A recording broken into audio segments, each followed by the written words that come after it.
Hmm. I guess try to find someone who actually like works there, so I'm not just wandering around aimlessly. Um, so yeah, just start knocking on people's like office doors or laboratory doors or whatever, Okay. So whatever's here. you walk up to one door. As you knock on it, this young man kind of pops out. You see, as he kind of opens the door, his glasses are like askew. He fixes it slightly. He has like the most like a multiple of Arcana Tech tools on him. You see, there's a little fount of smoke that's popping out. He's yeah. Can I help you? What's up? Who are you? My name is Bastion. I am familiar with Solomon Kane from the Incarnation Collective in Rivenworth. Okay. Yeah, he kind of sticks his hand out while still holding the door. He shakes his hand. He shakes your hand. Jason King, nice to meet you. You see that like a lot of his clothes are burnt off. How can I help you? On fire. Do you need help? No. I can get it in a second. Don't worry about it. Yeah. So you know Solomon Kane. How can I help you? I was hoping for a professional consult to a design using Ethereum that I was working on, but is that fire maybe more urgent? Give me 1 second. Nope, I got some time. So okay. You want to? Let me see these plants. I know. Kind of produces blueprints for his Ethereum weapon mount. Okay. And so I was wondering if you or if you have a colleague more learned or with perhaps nothing on fire at the moment who would be willing to just help me work through this for the next couple of hours. Unfortunately for you, it's just me here today. A lot of people got called off to Rivermirth. So it's just me here. However, I can definitely look over these. These are some really nice designs. You actually he removes his hand off the door, and he starts to look at the blueprint. So you see the door starts to swing open a little bit. You can see you kind of get like a little hint of what's in the back. He kind of pulls it back, and then he starts to look over it. But he looks at it with one hand. And he's like, oh, okay. These are nice. Oh, okay. He's like, he points to your hand. Can I borrow that for a second? And Absolutely. And he do that. He kind of puts the other side in your hand, and he pulls it over, and it starts to read. Okay. Yes. Okay. If you can come back to me tomorrow, I can definitely help you with this. Or anytime that's not now. Yeah, anytime that's not now. You need help with that? No, I got it. I'm good. Yeah, I can definitely get this. If you get your fire under control, we are staying at the something wagon, wherever we're staying. Oh, okay. Write that down. And I'll be there. Oh, all right. Yeah. I can definitely help you with that. After. Okay, I gotta go. He hands you the paper, and he closes the door, and you just hear, "Oh God!" He starts to... Hello, everybody. Welcome to episode 16 of Return of Cassiopeia, Out in the Cold. We're gonna start quickly with introductions. Miago. Oh no, did Miago break?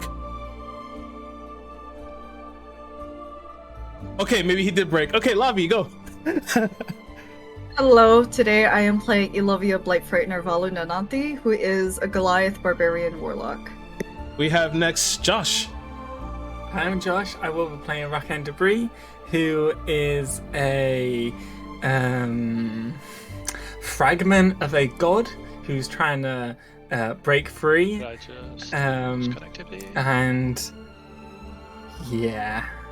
And is hopelessly falling in love with a straight guy. Hey, welcome back, Miago. Introduce yourself. Miago, I'm playing Bastion. Bastion is a warforged artificer. Oh no, did he lose internet? Oh no. Oh no, he's just gone. He's This dying. episode is slowly whittling down to just a few of us. Oh no. Well, you know how virtual D&D goes. Is if anything can go wrong, it's going to Bastion's happen. been kidnapped too. Yeah, Bastion's been kidnapped as well. I don't want to touch the cameras because, well, yeah. If he comes back, he'll just pop back up in his same space. But this is Bastion. Bastion is a Warforged artificer who is trying to who's trying to save and cure his people. However, he's been contacted by some ghosts, quote unquote, that are trying to get him to come to. Hey, welcome back again. Oh no. Oh no. There we go. Okay. Okay, great. Okay, introduce yourself, Miyako, because I wasn't doing a good job. Okay. I'm playing Bastion. Bastion is a Warforged Artificer. I need to find a castle in the clouds and beat the hell out of words. There we go. Nice. It's, what That's what we're looking for. All right, welcome back. Okay, so Yeah. previously, you guys were on the Wanderlust airship, having a grand old time, playing hide and seek, playing a bit of, even though I know that's very underwhelming as opposed to what I said before, but playing hide and seek, as well as playing a little bit of cards, cheating at cards. You managed to save a lizard. You managed to, through hide and seek, save a man's ring and save his sanity. And then you were all attacked by sky pirates. You found that there was the captain of the Thunderstruck, Lockhart, who had began to who had skewered the ship. I don't know what happened to the lizard. That's a good question. It's in my pocket. Oh, okay. Has anyone played Dragon Quest 8? No. Okay, never mind. But the ship, the Wanderlust was skewered, and then allowed the airship pirates to board the ship, to start killing slews and scores of people, stealing all types of shit. And unfortunately, poor Volkan was caught beneath rubble. Fortunately, everyone band together to help Volkan and saved his life. And once Volkan and Zeltrin got there, you got to see some good gun kata skills from Zeltrin, and some innovative uses of spells that, you know, God damn it, I had to make use of it. Managed to save Volkan and then make your way out, and Elovia, the rage machine, ended up destroying a lot of the pirates. Everyone destroyed a lot of the pirates. However, with some clever thinking and some strategic maneuvers, you managed to mitigate a lot of, a fair amount of the damage. Unfortunately, you ended up losing a team member in this, who decided to sacrifice himself in order to save the one dwarven woman wearing the Oshanka. I think I gave her a name, but you managed to save her. They managed to, he traded himself in order to make sure that the ship would be ushered to Glial and safely getting the remainder of the passengers to Glial safety. In the end, Lotharis and that woman flew off on Rockback to Ogma knows where. In the end, in a nearly virtually destroyed ship, you guys are placed down at the airship dock in Glial, and with the biting winds, the cold winds pouring in, you know that you were in Glial. And we start where we ended. Lovia's finishing off her prayers to the giants, Volkan next to her. And yeah, everyone's currently gathered in the main hub area. The chandeliers that was at the top of the I guess you can call it the ceiling of the Wanderlust is now crashed into the floor. You guys have moved the pieces out of the way and kind of set up like a little bit of a triage area here. As you can see in the distance on the airship dock, as I said last time, there was a dome that surrounded Glial. You see just the this hatch door open, as you see it looked like military officials are with traditional like military garbs. They're wearing like this white it's I guess you can call it like it's a regular officer's uniform. It's white with like with gold accents, and you see just and they're carrying some you see like hunting rifles, some pistols, and they're walking up this way. as the ship of the Thunderstruck flies off in the horizon. And I'll leave it to all of you.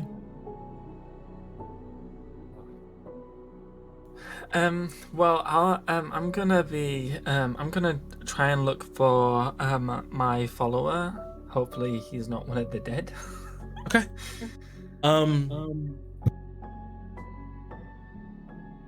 Rakan, call high or low? No. Low. Because let's face it, it's me. It's gonna be a nat 1. Looking around, you do see a man curled into the corner with him, his knees pressed to his chest, and he has the familiar ring on his hand. You see him curled in to himself. I'm gonna head on over. As I get closer, do I see him breathing or? Yeah, he's definitely breathing. He just seems to be a little bit, how do you say, a lot has happened in the past 24 hours. I'll give you that. Yeah, so he's kind of decompressing a little bit, if you want to say. Yeah. Okay. I wanna gently rock his shoulder, I guess, to get him to open his eyes or look at me or sit up or And he's just, oh, it's you.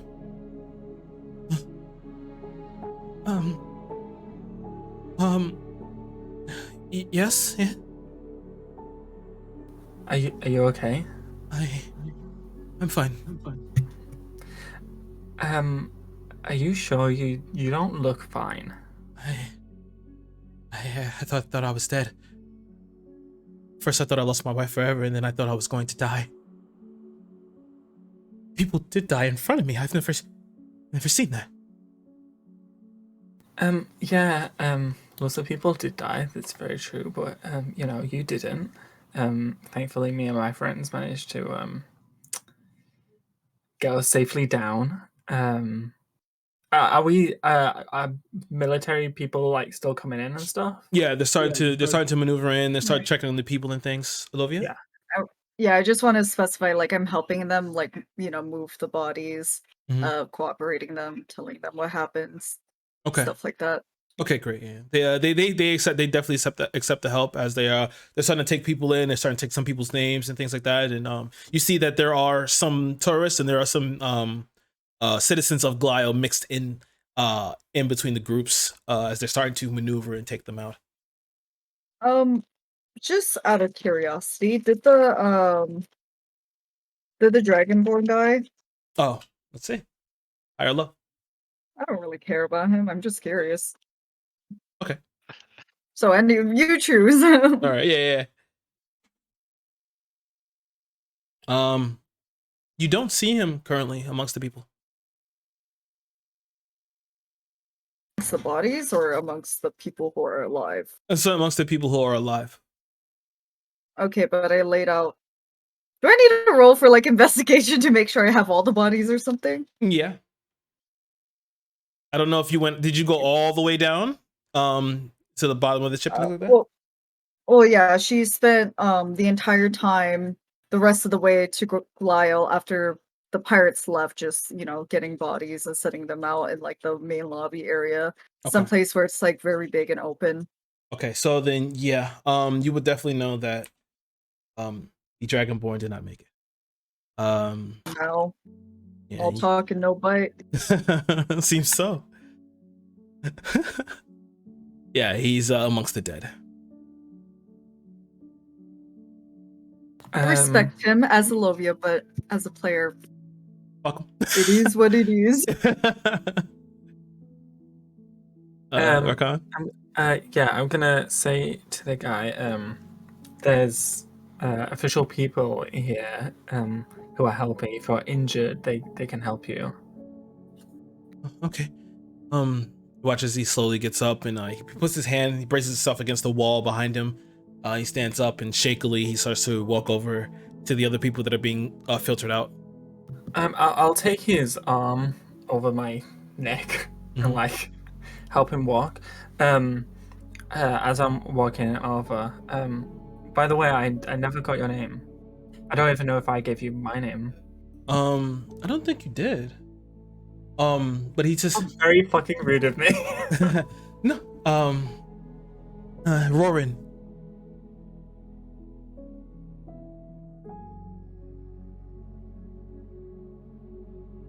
My name's Rokan, by the way. Nice to Rokan meet you. Brie. Nice to meet you.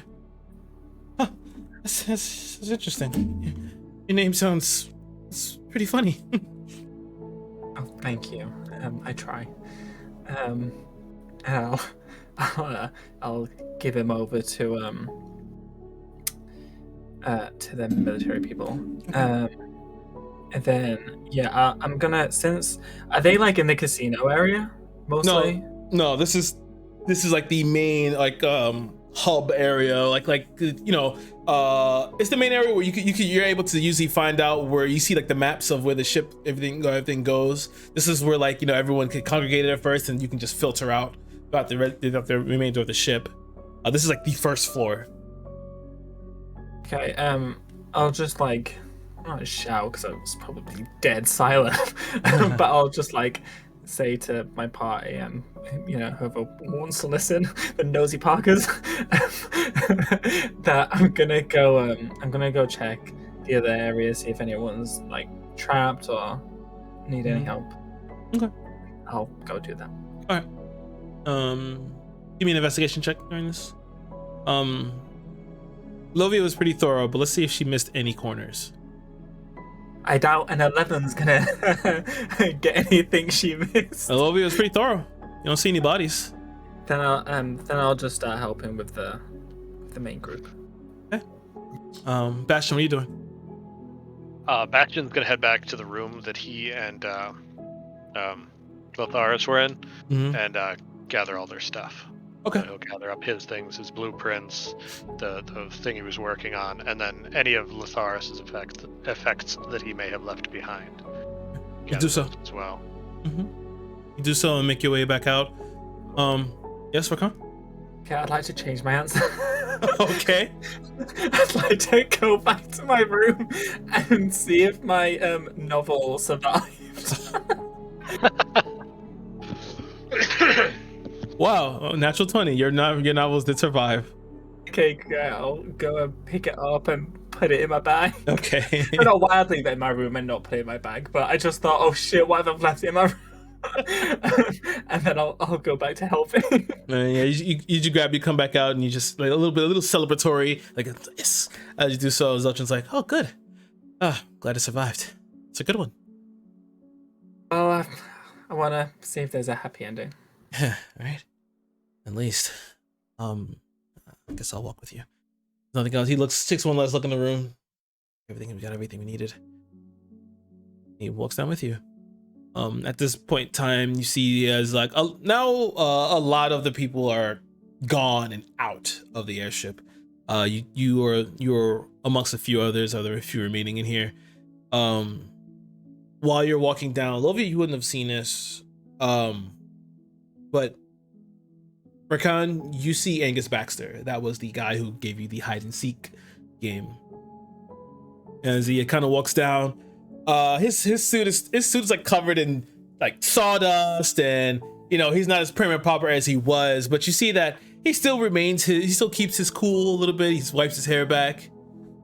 And he looks at all of you. I'm sorry for this poor flight. I'm sure if you were to join back on the Wanderlust again, all your flights will be comped. All your rooms will be comped. Your tickets will be fine. I'm sorry. Good to know. I wanted to say something, but I wouldn't say it. I feel like someone should say it. Someone should say, because we won our tickets, does that mean we can get the money that if we did buy them would get, and then still keep the tickets? Oh, because we're getting comped? Yeah, but Rakawa didn't say that, so I just want someone to say that. One second. Let me see. Okay.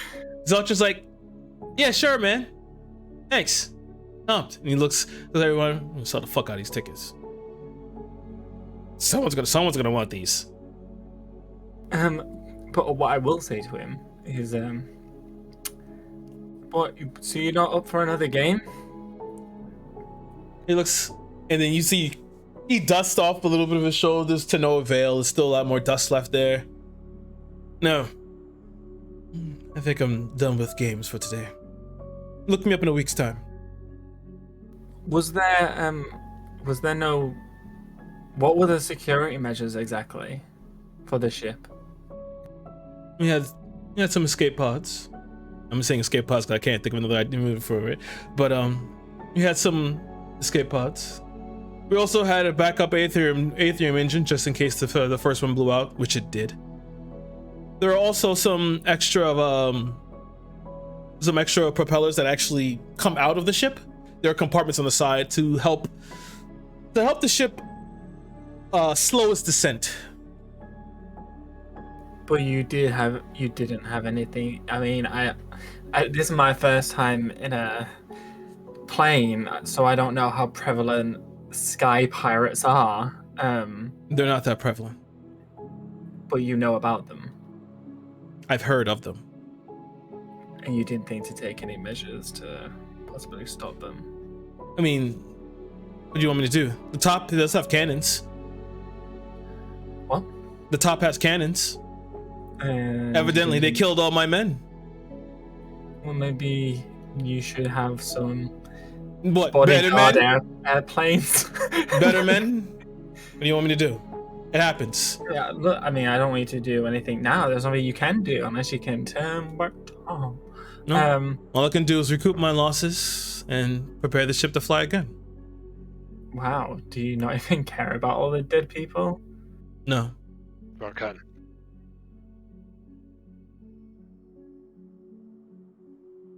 I'm a businessman. It's his business. Thank you very much. You're lucky Elovia isn't there. Thank you very much. I'm gonna like give him like the dirtiest, evilest look, but then like think better of myself and just walk away. You show some real talent. You and your party or whoever they are. I'll extend my offer again. Here's my card. Need any help? Any work? Please, look me up. It can be lucrative. I'll turn around, look down at his card, then look back up at him. Yeah, if only you was as useful as we was. You're welcome, by the way. You say that? Meanwhile, what was you doing when all this happened? Probably carrying in your VIP lounge, right? With your bodyguards around you. By the way, your suit's still really dusty. It's fine. He's unfazed. He's so unfazed. But Zelchin's like, yeah, I think I'll take that card just in case. I'm always looking for more. He pockets it. Have a good day, Mr. Baxter. Goodbye. Go. He walks up. None of this stops words. You all begin to exit the ship. Elovia, where are you currently? Did you exit out or? Yeah, I would think it's a it's a dramatic scene. In a sense that she is covered in blood that's not hers, but she is also covered in blood that is hers. She probably has like large gashes on her side, because she's half dead. And I think she's just sitting outside, contemplating life. Her hood is up, just kind of hunched over, sitting on the side of a sidewalk or something. As you come out, you haven't gone to the city proper, but you're still on the airship deck as the people continue to walk out past you. You sit down and look over the side, on the side of the airship deck where you can just see the bottom, because Glial itself is inside of a mountain, but it's like they chopped the top of the mountain off and then built the city on top of it. And as you're just looking over, the wind's still blowing, snow's hitting you. You just feel a light little touch on your back as Volkan just sits there and kind of kneels down. Hey, you kind of weakly sits down, like still holding his side. I mean, you're gonna sit here all day? I'm fine with that. I know you can't be. You're not in good spirits, are you? I don't know what to do. If we don't go after these, pirates, how many more people are going to die? But at the same time, would I just ignore it and go after Calais? Whatever you decide to do, I'm with you. Although, I know Lotharis and he's strong. But I can't help but feel that Calais is on my mind at all times. Even when I don't seem like it. But I don't think us being apart will help her or Lotharis. So, whatever you choose, I will go with you. As long as we're together, it'll be fine. At the time, he just runs his hand along like your back and then puts his hand on your shoulder and pulls you in.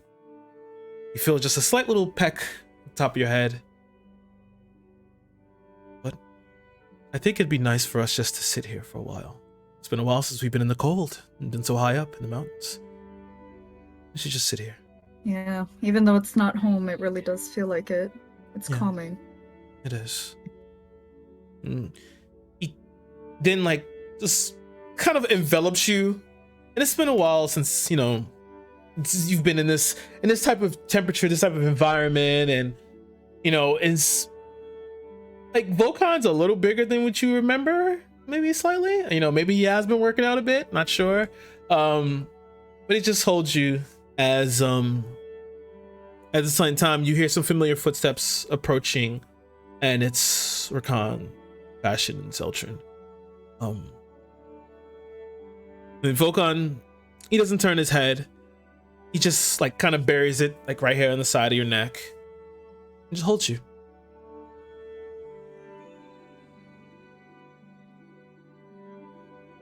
As for everybody else, Well, I'm currently wrapping my vegan furred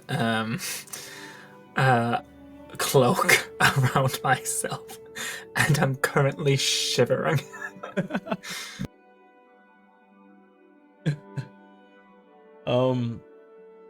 as you watch Zeltrin he kind of walks up a little bit, sees you shivering, and you see he still has a little bit of dust on him. He dusts his hair off.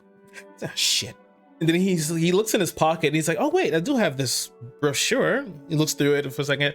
He's just reading stuff. You can see that he's not doing too well himself in terms of cold air and cold environments. But he says, hey, Rakan, look, this is interesting. Apparently Gavhaven is temperature controlled. Apparently Glau is super cold. Go figure. But it is temperature controlled, so at least you want it to be cold for too much longer. Is it noticeable that he's cold?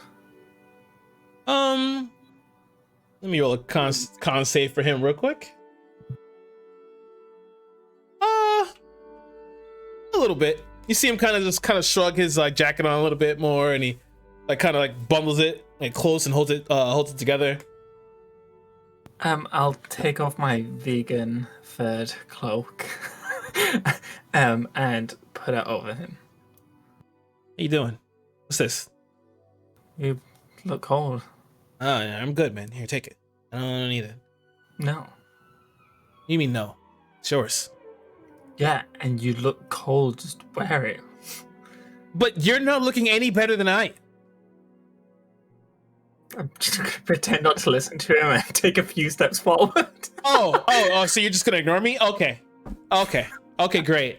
So he kind of runs up and he throws as he's close, he wraps around you. All right, then fine, we'll both wear it. And he kind of walks with that weird duck walk with you.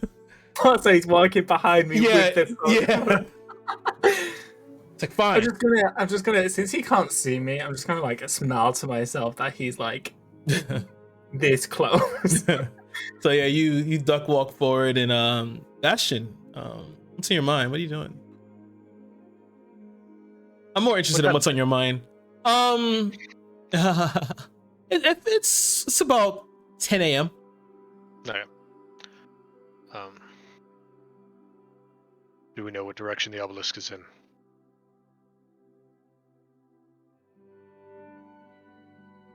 It's in the snow.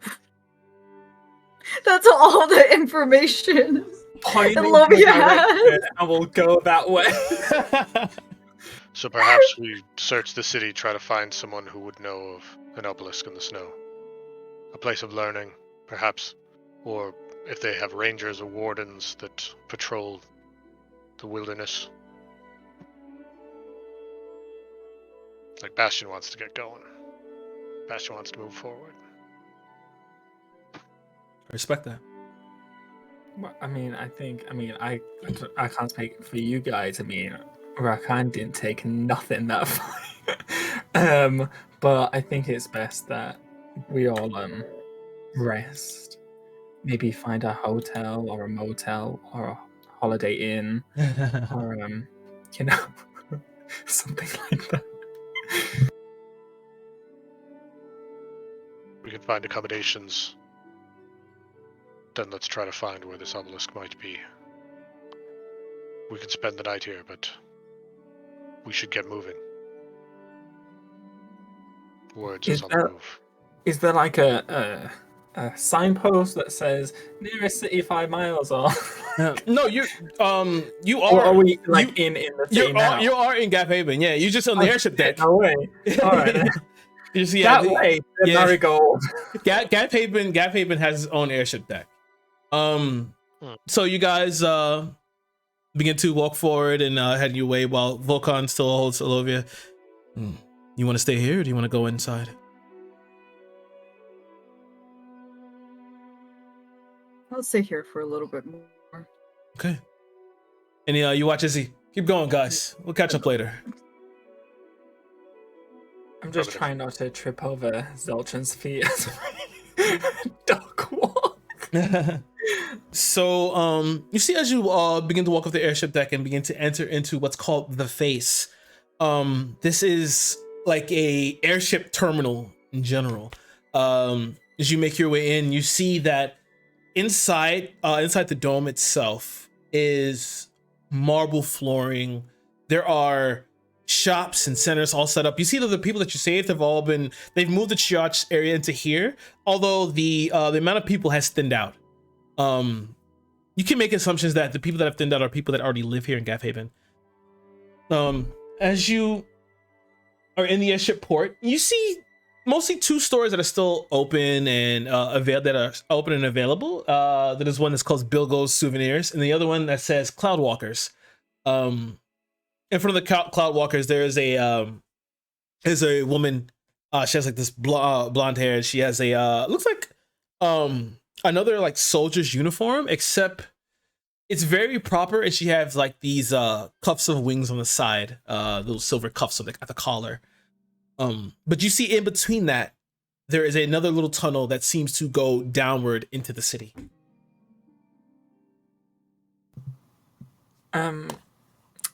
Since Zelchan's attached to me, I guess I'm just gonna drag him along. And duck walk over to the. Oh shit! You just fucking said it. I've already forgotten it. Cloudwalkers. Wait, which one? The Cloudwalkers? That thing, Cloudwalkers. Yeah. Cloudwalkers. Okay. Yeah, I want to go over there to see what kind of store it is. Okay. As you go on, you see that the area, the the entrance is a very open and wide area, but it is like roped off. You do see there are a few people in there. You see Zahir is in here. Zahir was the captain of the Wanderlust. You see he's in there, and you see a little bit further in the back, a little bit of like on a higher platform. Angus Baxter is back there, drinking and talking with a few other people. You see that elven gentleman that you had to hunt down in the ship. And as you approach, the woman kind of steps forward. Hello. I'm sorry. Are you part of the airship? Are you an employee or? Yeah, we were on the airship. We were some of the few survivors, and I don't know if she can see Zeltron, but she can see him. But I'm giving her like puppy dog eyes. She looks okay. You were the so if you were on the ship, you should go back to the triage area over here. This is for captains and other flight attendants. I mean, I don't know if this counts as people who worked on the ship, but we did stop it from plummeting into the side of a mountain. So. Oh, let me check that. Give me persuasion check with advantage. I see your manager. I got Karen. Don't know. Is it persuasion? Yeah, advantage. Yeah. Okay, cool. Thank fuck it's advantage. Oh, not 20 for a 24. She's okay. You see she walks over and talks to this gruff looking man. Although he looks a little older. But he's still proper, nice shaven cut. She walks over and she's pointing towards you and whispering in his ear. And kind of looks over. A little bit. She walks back over. Good news. Because of your valiant efforts to not, have it crash into the entirety of the city, you can come in. We have drinks, food can be ordered here. Anything else? I can't really ask about accommodations. We don't really do accommodating here, but this is more of just like a nice lounge area for captains. Okay, I'm gonna whisper to Zeltron behind me. Do you have any money? I did win a shitload of it before, we got shot out of the sky. But did you bring any of it? Let me check. Well, I do have a little bit of it, even though Alovia has most of it. Sure. I don't think he ever gave it to me. Huh? I don't think he ever gave it to me. Yeah, he never gave you his winnings. But the sum of the money that he did have, you have it in the privy purse, in the commutative purse. So I'm just saying he should have the money. Oh yeah, but he does have his winnings though.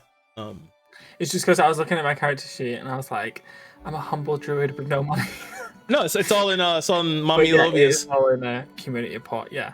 Okay, great. Then I'm gonna waddle us over to the counter. Yeah. Now I don't know what this place looks like, but since we're in a terminal, I'm imagining that it's like Starbucks. So this area here, Cloudwalkers, you see that there are like plush leather chairs everywhere. The nice polished wood walls and marbled floors. The bar itself is like a large like redwood polish bar. You can see that there are lights that are like shimmering down on bottles upon bottles of spirits and things like that. Almost any drink is possible to be had here, and you can see it a little bit further back. There's food cooking and everything in the further back of the area, because this place has like a kitchen attached as well. Zeltron comes around you and sits at the bar, and you can feel now that it's not that cold in here. Then this must be the temperature control that Gaffhaven is known for. Is it like, do we order at the bar or is there like a waiter?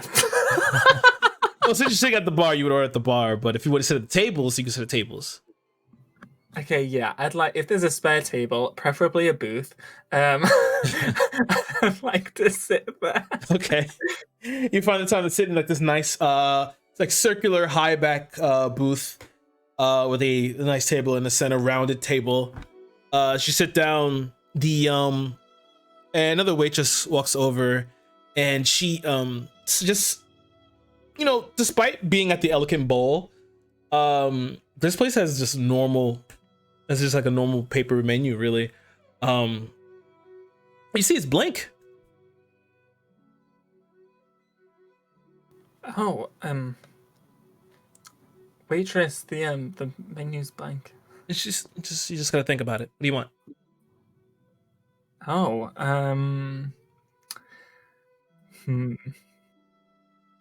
what do I want? Food-wise? Food-wise, drink-wise? Okay, drink-wise, I don't know if they're in your world, Kira, but I'd like a hot cocoa with marshmallows. All right. As you think about it, you see as the paper itself that it begins to draw it on the paper, and it draws into like such high detail. And then you watch as it like disappears off the paper. And then you hear it in the back. All right, got it. This is incredible. Mm. And then food-wise, also, I'm dreading what the payment's gonna be. You could just order whatever you want. There's no prices. And then food-wise, I think Rakan would like. I mean, we just escaped destroyed airship plummeting to a mountain, and it just had a fight. So he's probably really hungry, and he's just had like Rakan like that close to him, so he probably wants like protein. so I'm gonna think of a chicken inside of a pig inside of a turkey. Okay. So you begin to think about it, and you see that the it begins to draw it, but then it scribbles it out, and then it tries again. And as it does so, you see it has like it has at first it has like this roast spit pig, and inside you see like the ass of a chicken, and then you just see like you don't see the other meat, and then you watch it disappears, and you hear from, the hell is this? All An right, abomination. all right, got it. Okay, great. See, I did, like, what the fuck was that? It's what the body wants. Okay. What are you gonna get? You know, I just want a beer. He sits there and thinks about it. And you just hear that, oh, thank God. His beer comes out immediately, and you have to wait a little bit for your food. And meanwhile, Bastion, were you sitting by the triaged hostages, or are you? He's gonna check out the souvenir shop. Okay. Did you make your way over there? You see that it's very bright in this area. Like it seems like they've completely. Oh no, we lost Bastion again. Oh no, Miyago. His circuits are just fried from that He battle. just cannot talk. He just can't talk. His voice box is fucked after a lobby of fucking Okay, with it. actually, I've been meaning to ask, like, because it's cold here and metal doesn't flex very well when it's cold, like, how is he moving? Is his voice box, like, frozen over? I don't know. Well, inside Gap Haven, like I said, it is temperature controlled, so it's not like blistering cold temperatures. Wait Okay. till we get to the obelisk and I can see him die. Okay, you're back. Okay, so I lied. Okay. Oh no.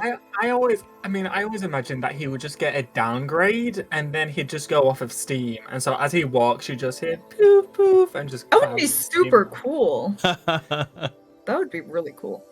right, welcome Sorry back. about No problem. So, as you walk inside the souvenir shop, the souvenir shop itself is bright white. It's like it's almost eternally clean, but you can see that the shelving, the shelves and everything is filled with all types of different knickknacks. You see that there are like some toy airships, there are like some other little ships in a bottle. You see like the little snow globes and all types of things. Behind the counter, you see this furbolg woman. She has black hair. It's kind of wavy. It comes on the side. She has a nose ring. She's wearing an apron. And she looks over to you. Hello. Is there any way I can help you? Are you willing to? I need a map. Oh, sure. She watches. She kind of moves over to the side rack. You know, little turny racks. She pulls one over, and you see like it is a map of the Lucid Wastes and Glial. It seems to cover like only half of Glial, and this is like outside of Gladhaven, along with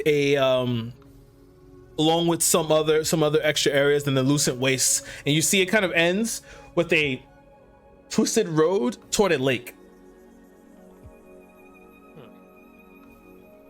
Are you?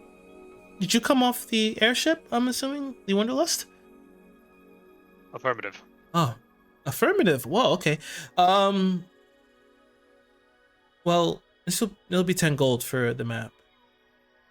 As he's looking at the map, and he might ask her to be like, is there an obelisk anywhere on this map? Obelisk. You see there's no obelisk on the map, but you mean you're talking about Vino's tower? Yeah, it's in this lake here. It's at the center. It's the lake. Yes. The lake. Why would you want to? I'm sorry. I don't mean to pry. You're not thinking of going there, are you? It is all I'm thinking of. Oh. You should know that's the Silver Scouts kind of keep that place quarantined. They don't really want people going there.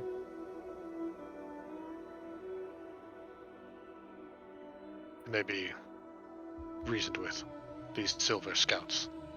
Possibly. They do a lot of protection throughout the entirety of Glial, so I don't see why they wouldn't be willing to work with you. Maybe if you're apt or something, possible. Yeah. That should work. Excellent. I appreciate your help. Okay. Thank you. No And problem. give her 10 gold. Oh, thank you. Slides it over, puts in a little side little pocket there, and you have a map of Glial.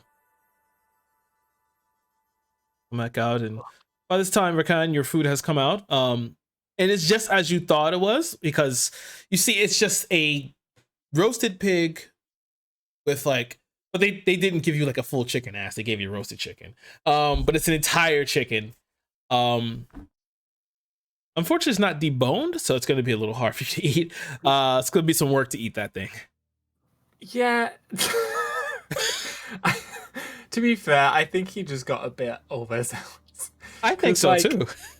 Because like the thing is like I think like after seeing Zeltron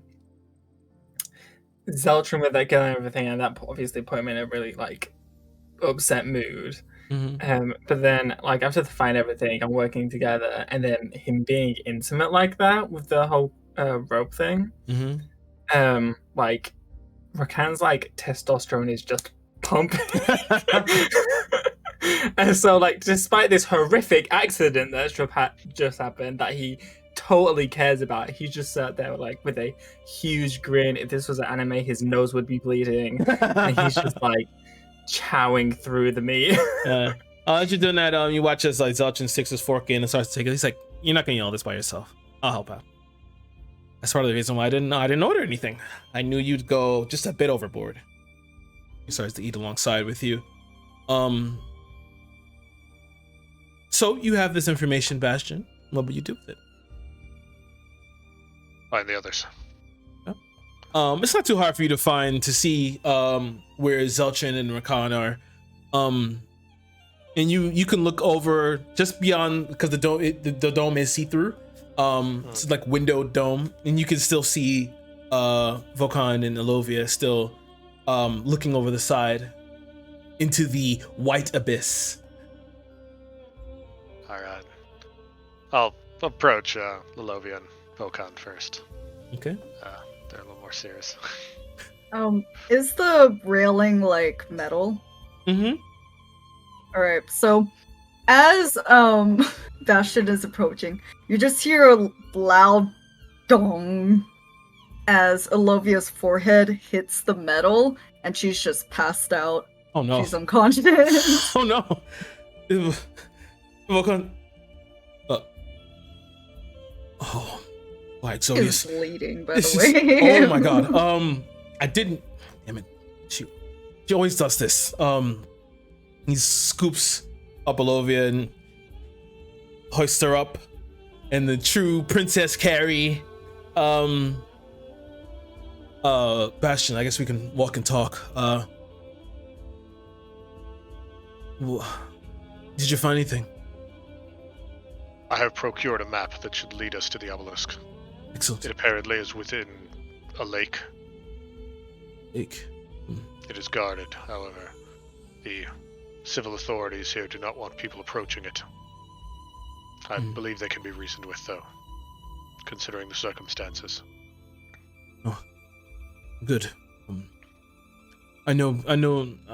Just like you, I want to leave immediately, but Olovia needs rest. We fell from the sky almost, and I came close to losing her again. I understand. As you, We can spend the day here. Leave in the morning. yeah. Where's Rakan and Zeltrin? They are eating and drinking with the captains and airship owners and such in that fancy eatery over there. I didn't know they were so illustrious. Oh. You must have a bit more respect. Prioritizing things the way I would like. As you guys are walking forward and you guys enter back into the area, you see that there is a there's this another Froburg that's standing in front of you. His hair is black, salt and pepper, but it's brushed down. His ears kind of droop low, but there's a single earring in the right one. He's wearing a suit, but he has this furred cloak over his shoulders. But you see the thing that stands out completely is that his face has 3 claw marks that are raked across it, and across his neck. No.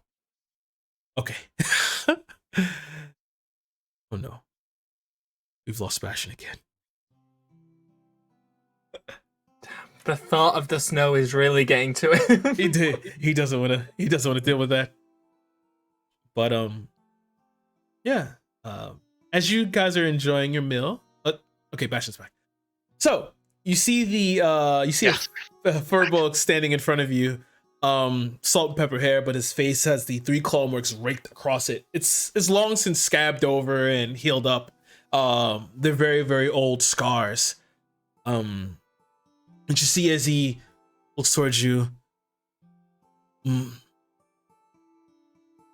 I'm correct, you are the ones that helped the hostages. We rendered some aid, yes. Amongst the hostages, was there a female dwarf, one with blonde hair?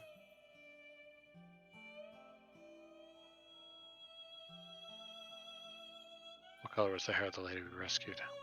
It was I blonde. can't remember. It was blonde. Yes, there was. Where is she? We left her back on the ship. She seemed to be of particular interest to the pirates, but once they were gone, she was not particularly forthcoming in anything, and it's not all our concern.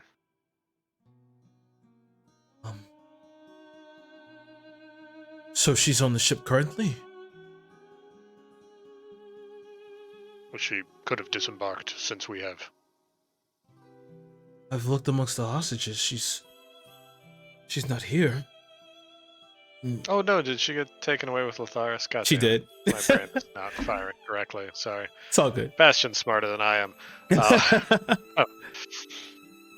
There was one blonde dwarf that was taken by the pirates. Now that I remember what I'm doing.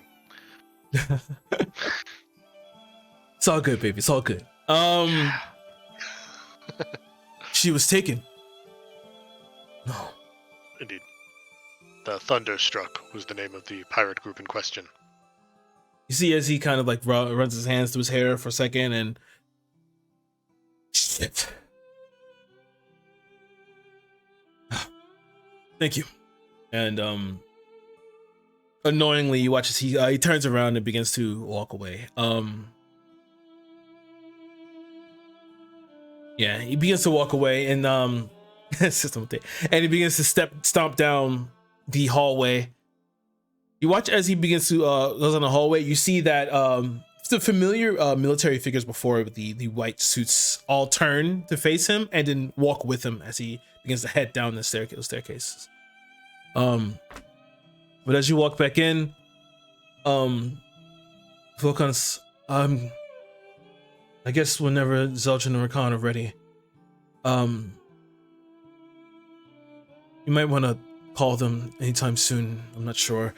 He kind of looks over, and Rakan, you can see Vulcan kind of like has Alovia in his arms, but he's like looking towards you in that, hey, I need to talk to you face. Oh no, we're in trouble. No, I'll finish. I mean, I'm assuming we just don't finish this meal ever.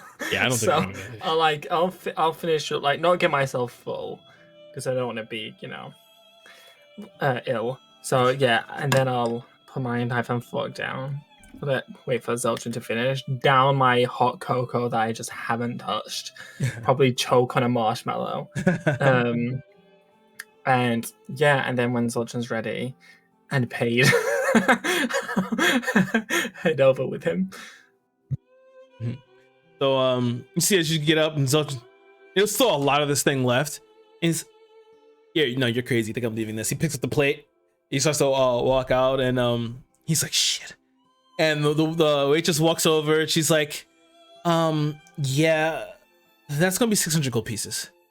And he's like, and then you hear from across the way, don't worry about it. You see Angus Baxter lifts his glass, and she's, oh, well, I guess you're all paid up. And Zeltring has to walk out, and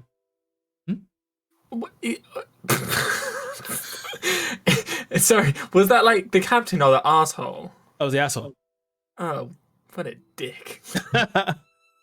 As you begin to walk out, you see Zelch and him make eye contact for a second, and he just lifts his glass again, and he walks out. Still he has his fork and everything, holding in his arm, just still eating. As I just imagine in my head that he's like just got one big fork stabbed through the center of the hollow thing, and he's just holding it upside down. No plate needed. Sure. She's full on caveman, Cro-Magnon, like eating those he can. As you step up, Vulcan's, Alovia has passed out. We're gonna go into town, find us time to rest, and she can get her strength back, get her clean.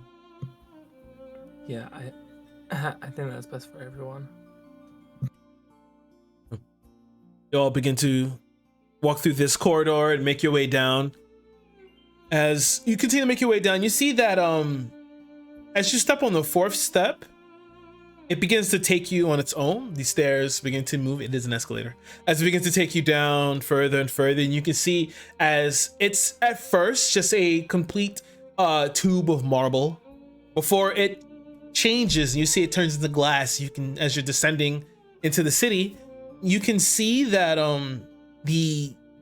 it's a little akin to Rivermirth, but the aesthetics and the architecture is still different. It's a little bit more old-fashioned. There's not a lot of metal and iron, but more like glass and wood and stone. But you can see from the buildings themselves that there are these metal tubes that poke out from the tops of the roofs where steam rises out of. In the city itself, you see there are cobbled streets and mage lantern street lights. But there's still snow in the city. But you notice that the temperature, it's very comfortable. Regardless, it's still pretty comfortable.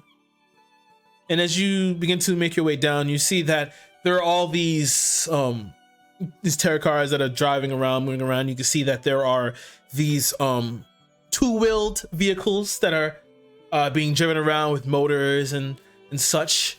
As you make your way down into Glathhaven, as you step out, you see that there are still people around here that are some that are still wounded from some of the hostages that were saved. They're still hovering around this area. You can see that a little bit further as you walk up the street that it leads to a huge city center that's circular, and you can see there is a statue of a dwarf and a gnome in the center of it. And as as you all step out, you see immediately you're approached by one of the soldiers, and they say, if you're looking for lodging, you can go to the town circle.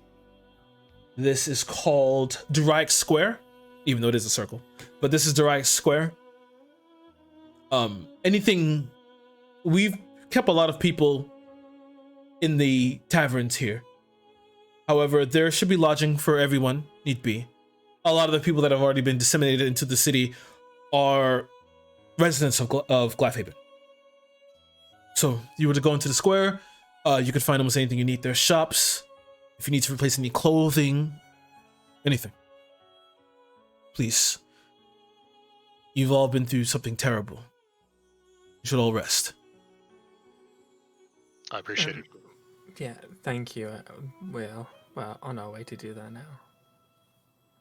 He kind of shakes his head, but you see he kind of like dismisses you as a few more people come from behind you as he starts to direct them and everything. And you begin to walk up the street into Duraik Square. And here you see it does spider into different streets, but there are just shops dotted everywhere.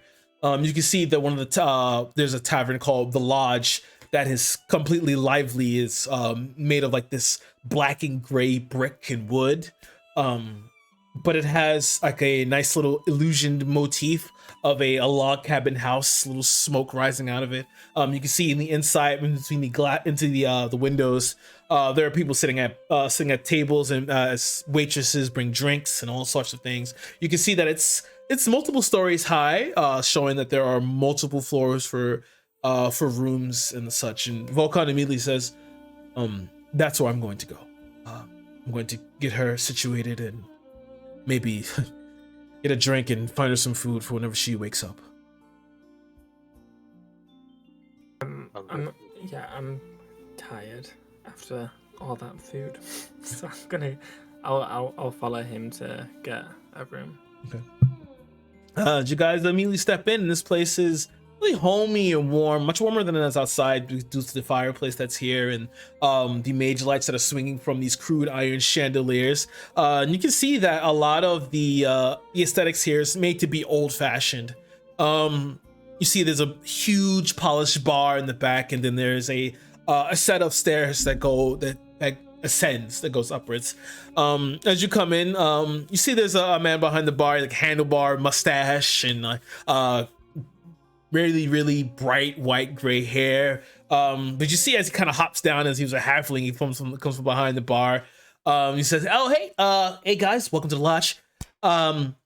If you need any rooms, it's 5 gold pieces per room and 5 gold pieces a night if you're going to stay here. If you were part of the Wanderlust, your first week here is free. Due to everything that's happened. Yeah. Glyphaven takes care of its own, takes care of people. So yeah, let me get you your you guys are staying, right? Correct. Okay. Sure. He watches, he kind of like shuffles behind, and you hear him rustling a little bit as he gets the keys and comes back over. He hands over keys for the rooms. Here you go. 5 keys. 5. And enjoy your stay at the lodge. If you need anything, there is a bell on the inside of your room. You can ring it. It rings down to here to us, and we'll send up anyone you might need. So yeah, please, if you're gonna stay down here in the tavern area and want to have any drinks, spirits, anything, we have anything you need, or you want food, Sean and Volkan immediately, food, please. Meats, bread, anything, please. And as he sees the halfling actually looks up and, oh my god, does she need a doctor? No, she needs rest. I'll handle. And Volkan And he says, okay, sure. He takes the key and Volkan immediately begins to head up. I'll be back down for the food. Yeah, sure. You see as like the halfling just kind of like looks up and stares toward him as he walks, as he ascends the stairs. And Volkan takes Olivia upstairs to, I'll call it room 24. Um.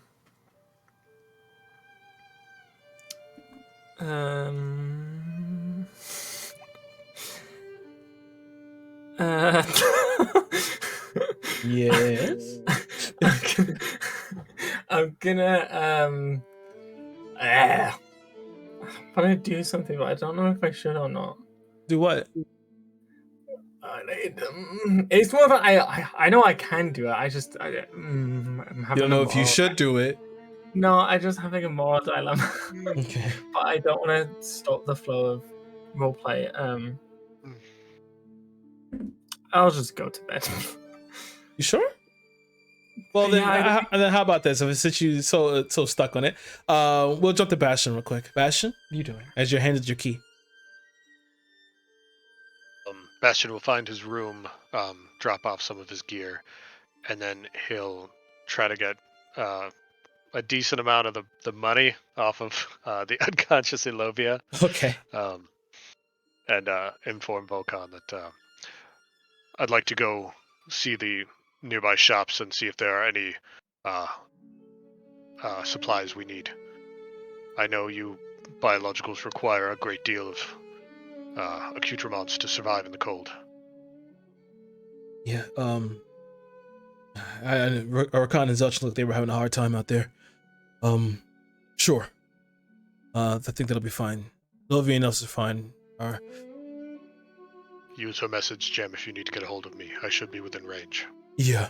You watch as he leans down and takes out of her ear, and he's like, "Oh, I'm not pierced." Okay. I'll show him that I have mine just on the collar of my that's coat. that's actually a better idea. He does that.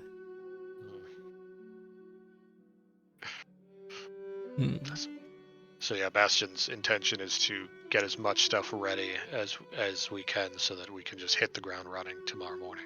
Okay. So you begin to head out. You watch as you're leaving, Volkan is kind of whispering. As he's kind of whispering, as you saw him, he kind of leaned down over her. And you can assume it sounded more like it was more like a prayer rather than anything else. As he was like over Ilovia. But shortly as you're walking away, you hear the bell ring. As you continue to go downstairs where Rakan and Zelchin are. And Zelchin kind of looks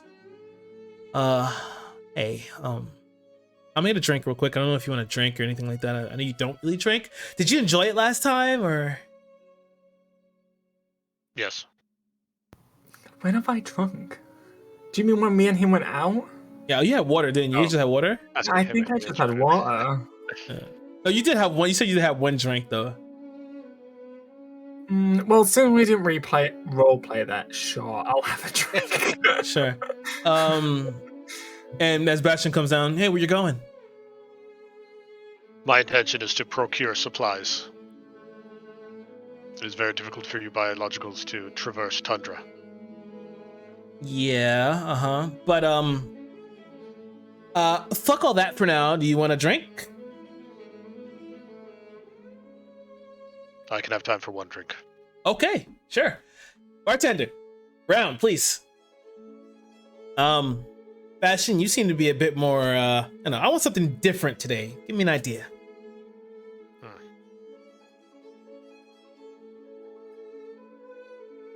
You want something malty and heavy, or something light? Oh, I want something heavy. Heavy. Take me out, baby. Sure.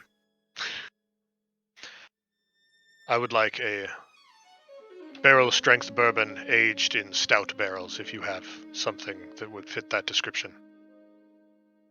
Oh, wow. Hey, mister, I got something right for you. You watch the halfling jumps down, shuffles off to the back. Doors swings. Hey, get the case. Yeah, for a second. Silence for a bit. He comes back out. You see, he comes out with this flask made of pure, it's a pure wood flask, and the top of itself, the knob is like gold, and it has like this nice little frilly wrapping on it. And pops it open, slides the three glasses over, pours it down, and you see it has this nice gold and amber look as it kind of sways back and forth. And then you watch as he leans over it, he rolls his sleeves back, and he goes into the side pocket. You see, he has this small little like tube with this like it's kind of translucent, but then you watch as he kind of like swirls it around and it gets like a darker color. He uncorks it. He kind of guides his arms slightly as he slows to put a singular drop in. As it does so, and it's like this black liquid kind of spirals downward to the center at the bottom of it, and he slides it forward to all of you. This is called the Unfathom, my own creation. He's made one for each of us. Yes. Oh shit. Dark notes of smoke and chocolate and coffee. Well done. You have a nose. Well, not really a nose. Whatever you have. Wow. So you watch as Zeltran's like, oh shit. Bastion approves? High proof as well, which will help dilate your blood vessels and make you feel warmer. Oh my god, that's good. He slams down the glass, slides it forward, and you see that like Zeltran's like his eyes kind of go like 10 yards there for a second. He's like having an existential crisis. He's, you know, I've had nothing but beer and ale and wow. This tastes like as if I were rich. As if I had a different lifestyle, this is what I would have. Likely there is some overlap there. Yeah. Do you drink yours, Rakan? Oh, I'm gonna take it. How big's the glass? It's a shot glass. Oh, it's a shot glass, right? Okay. Yeah, I'll take it. Kind of like look at it, but like obviously I've never seen anything like it. Like smell it and be like, what? Alcohol in this, right? As you're like messing around, looking at, you see Zeltran's like this, looking at you on the side. He's like bird eye, eagle eye, staring at you. Oh my goodness. Drink it. Go ahead. A considerable amount of alcohol. Yes. Drink it. Is this what peer pressure feels like? And then I'll come on, you're part of a god. Don't be a bitch. Drink it. Give me a Constitution saving throw. Oh no. Okay. That's a +2 for a 7. So you did it in one shot? Surprisingly, yeah, Rakan can take better shots than I can. So you ingest it, and as immediately as you get the hint of the earthy tones, then you get through the notes that you can say, oh, I can taste this slightly. And as you're drinking the alcohol, it hits you in a different way, and it could be that it's your connection to Athea, connection to the world, that it hits you. You have a different sense of a journey, at least. You know, you get to feel what it took to make this, you get to see, it's like you get to see exactly how the owner crafted this, how he took his time to make this. Although in the end, it's up to you to have appreciation for it or not. But as you swim to swallow it, it burns on that way down, and then it settles in your stomach. As that, it just feels like there's just a bonfire in your stomach for a second, and it's a little rough, but it's not all that bad.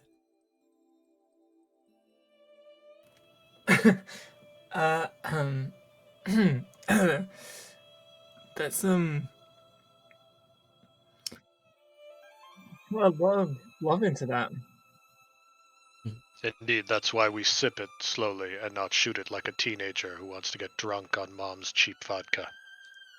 Hey, I feel attacked, okay? I didn't have a mom. I don't have a mom. Neither did I. So. Well, to poor analogies then. I'll drink to that. Does anyone have a mom in this like entire group? Well, I feel correction, like- I did have a mom. My mom was a bitch.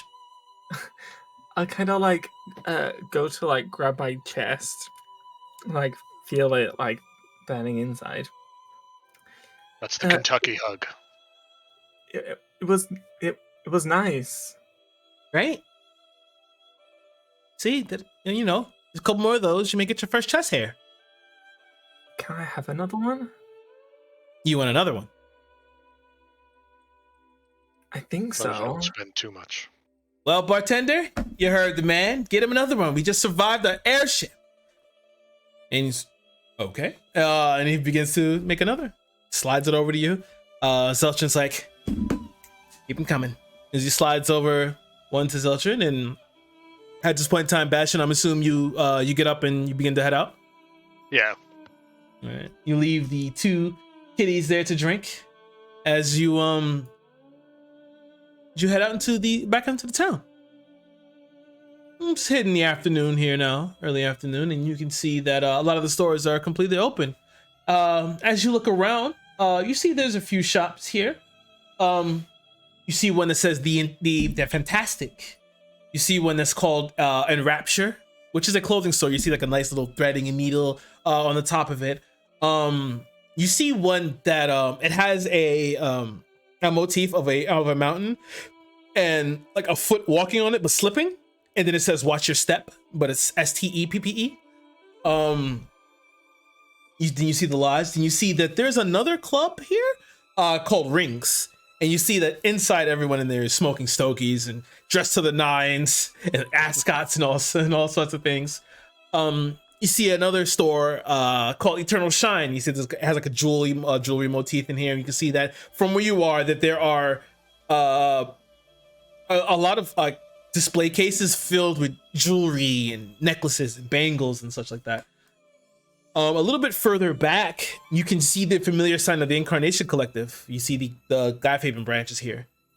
And then you see another restaurant, the Aurora.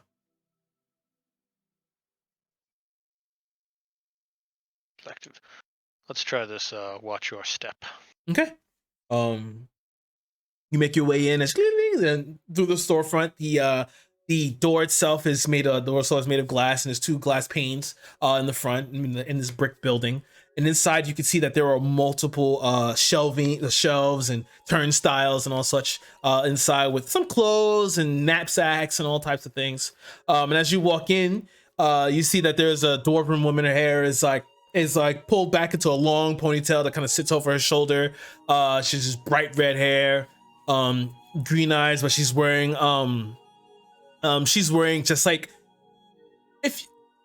she's wearing a hiker's like outfit, but in the wrong climate. She has like the shorts on, and she has like the flannel shirt, but it's all rolled up. And as you walk in, well, hi, welcome to Watch Your Step. Watch Your Step walking in. We have no, you have all sorts of things you need here. Anything you're looking for in particular? We need provisions and cold weather gear. Oh, We are to venture into the tundra tomorrow. oh, Well, definitely, sure.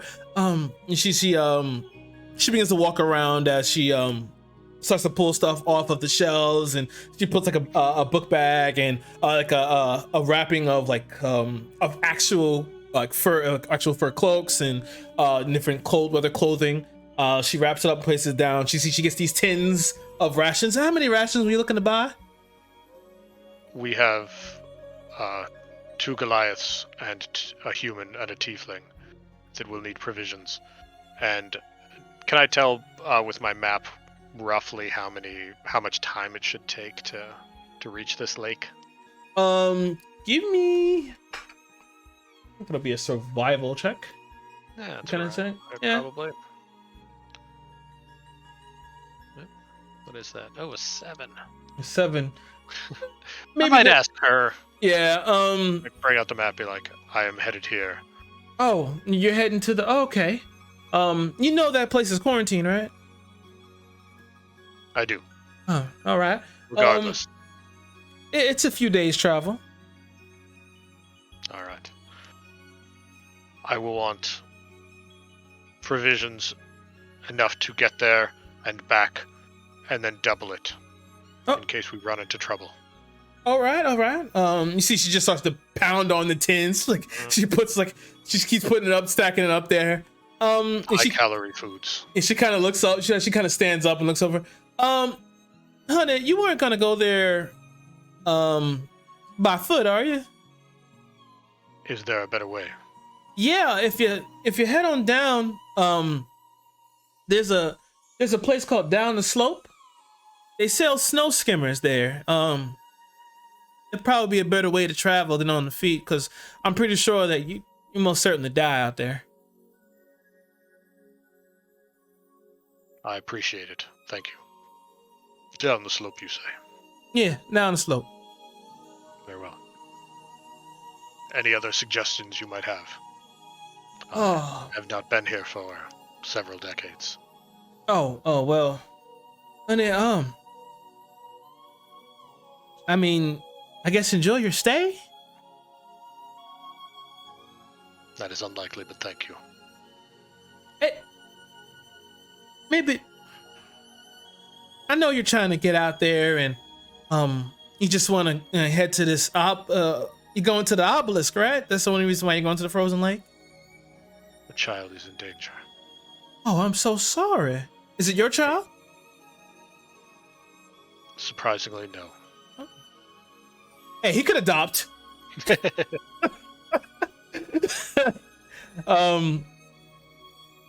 Don't have to feed biological children? Madness. Madness. He could adopt. Don't just put him in a box. But well, I sure hope you find this child. I'm so sorry you have to go through this. But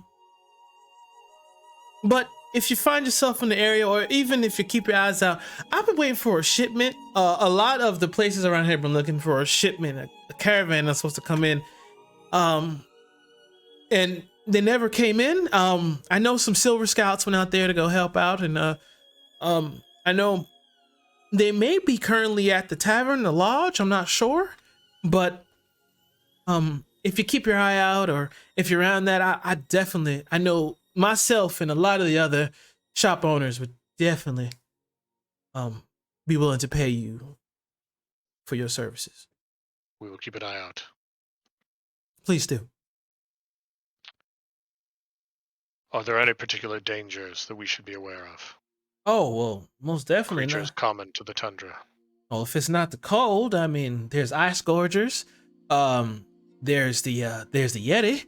But Yetis usually mostly stay up in the mountains. You don't really have to worry about Yetis down here. There's dire wolves. There's all sorts of dangers out there. Luckily that's why the Silver Scouts are around. They help us out. They keep places clear. An ice gorger. I'm unfamiliar. Well, think of, a pig, right? I do. Yeah, well, they're like, imagine huge pigs. Like they have all types of tusks, and they're nasty things, but they're mostly territorial. They don't attack. They don't attack normally. As long as you don't encroach on their territory, they're usually harmless. Is there a good way to scare them off? Noise, fire, something like that. Noise and fire, they're usually skittish. Although I haven't seen, large ones, too large at least. Although I've heard stories that there are some that are quite big. I'm adept at creating both fire and noise. Well, Hopefully I can simply scare them off. I hope so too. But she kind of slides. That'll be 75 gold for the lot. What kind of gold do we have, Olivia? I'm sure we have the 75 easily, but just because I have no clue. It's a weird place. God, okay, off topic, but like when Bastion said that he grabbed like some money, I couldn't stop thinking about how like she kept the money there because of how she gave Sebastian the Rouge the money. But we have 11k, 11.5k. Okay, I was gonna say probably I don't have 11k in there because that would just He's just, Volcarn, I'm sorry. like a lot of coinage in there, yeah. But yeah, otherwise, yeah, Vocon just be like, hey, you want to grab that? Yeah, turn I'm gonna away. need that for stuff. Yeah. So I hand it to the shopkeeper, be like, try to ignore the boob sweat. Oh, no problem. She kind of she just puts it down one day. Well, honey, just enjoy. Other than going out in the harsh temperatures and harsh environment, enjoy your stay. The mountains are always beautiful. They are. And you exit out. Are you going to anywhere else in particular?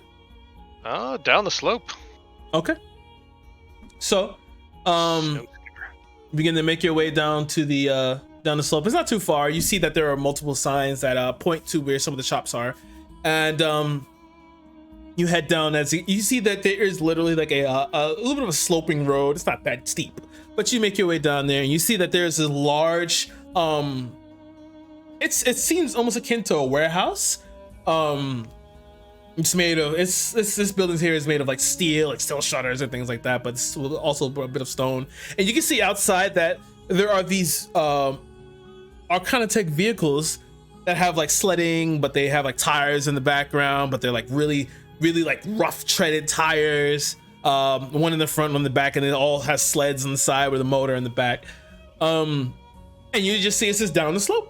And it has like a little motif of like a avalanche heading down, and as you make your way in, you see that inside it has like a singular desk, and behind it is a human woman.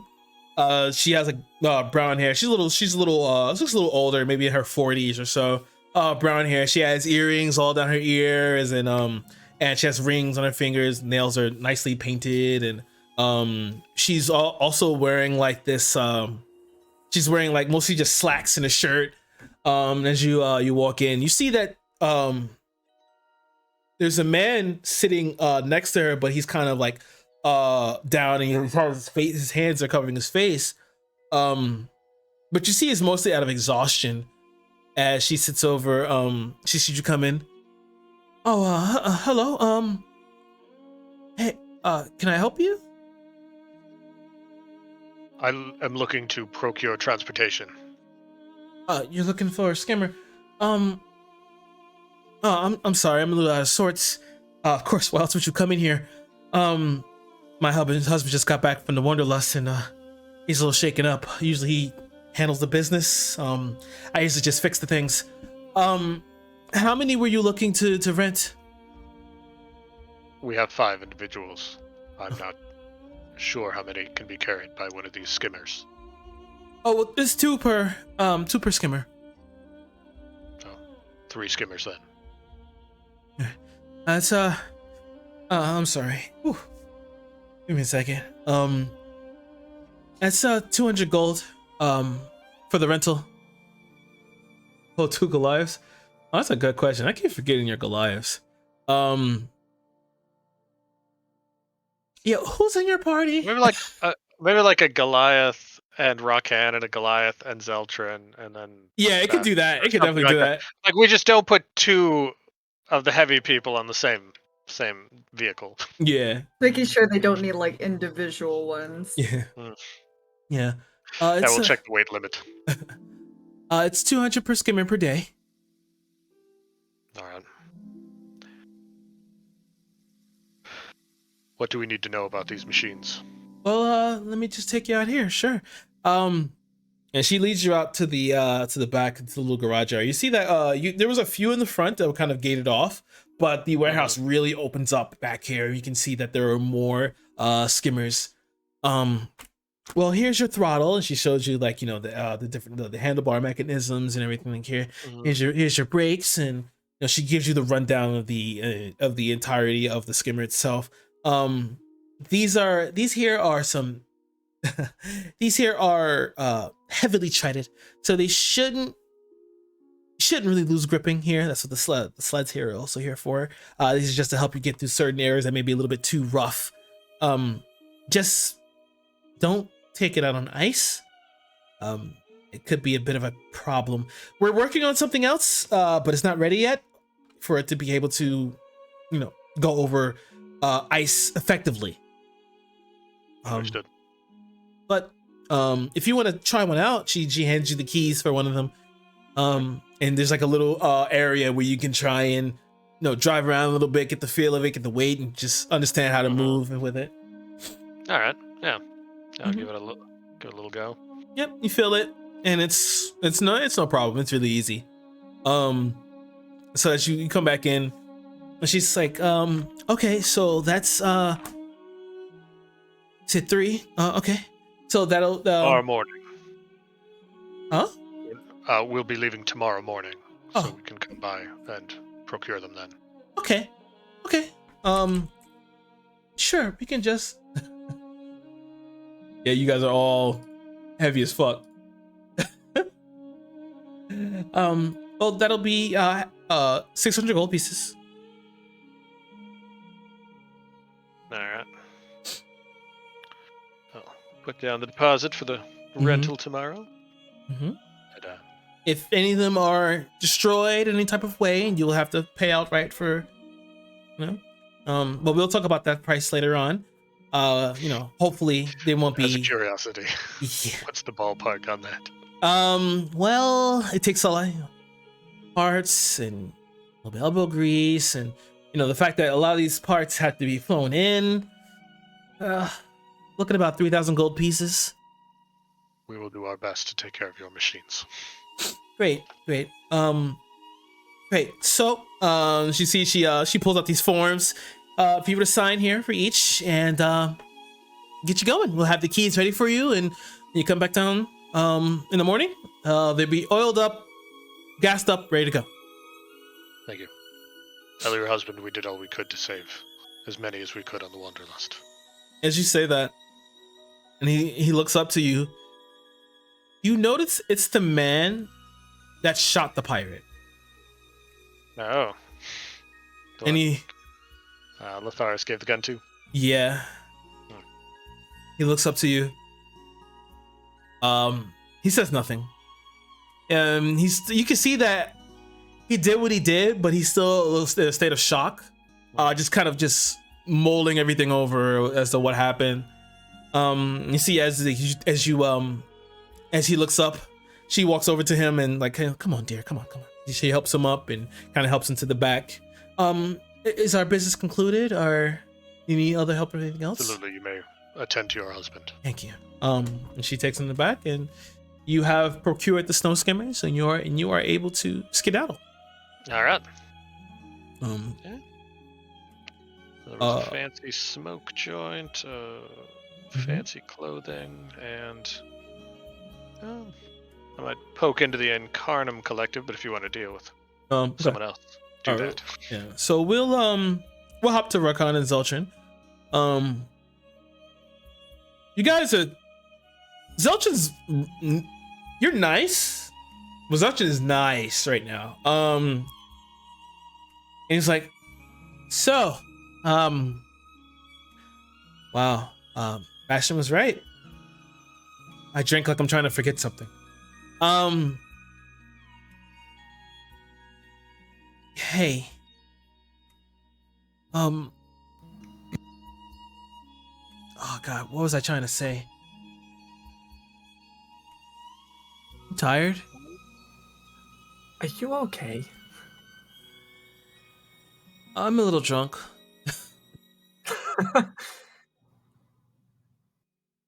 Wait, so you don't want another one? Another one? You got one? I asked the bartender to get us one more. He's okay. He slides it over. Zeltrin. This one goes down slow. And he lets it down. Oh. Oh. I'll shot mine too, and then I'm probably gonna have to make a deception check on this. So I'm gonna be like, "Whoa, do you feel that?" And then I'm gonna grab his hand, and then I'm gonna use basic bending to cause harmless tremors on the ground. And I'm like, I can feel the earth move. And I'm gonna trick him into thinking he can feel the earth move. All right, make a deception check.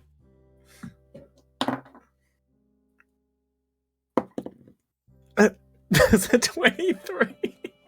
So he does. What the hell? He pulls his gun out. Are they coming back? They're coming back? Oh, it's okay. I'll slow it down, and then I'll grab the bar and like put my heels to the ground to like stop it, like as if it's skidding, and then like I'll slowly stop the spell. Hey, you're gonna make an insight check at disadvantage. Okay, that was a nat one. Good thing you're here, Rakan. Oh man. You know, I really can't shoot with this thing when I'm like this. Oh. Yeah, please don't. Yeah, can I ask you something? Sure, you can ask me anything. You ever feel you were making a mistake? What do you mean? Feels like you've done something wrong. Just don't know what it is. Well, you know, everyone makes mistakes. Yeah. Right. He like, hey, can I tell you something? You won't hate me. Sure. You can tell me anything. He reaches into his pack and pulls out the book you lost a long time ago.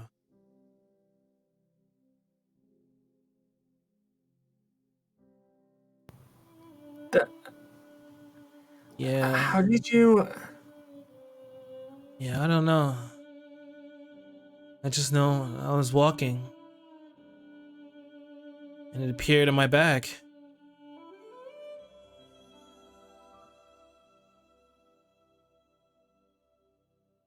You know, when it happened, I was kind of afraid. I didn't want to just come out and tell you. We just kind of met each other. And, I didn't want you to hate me or anything.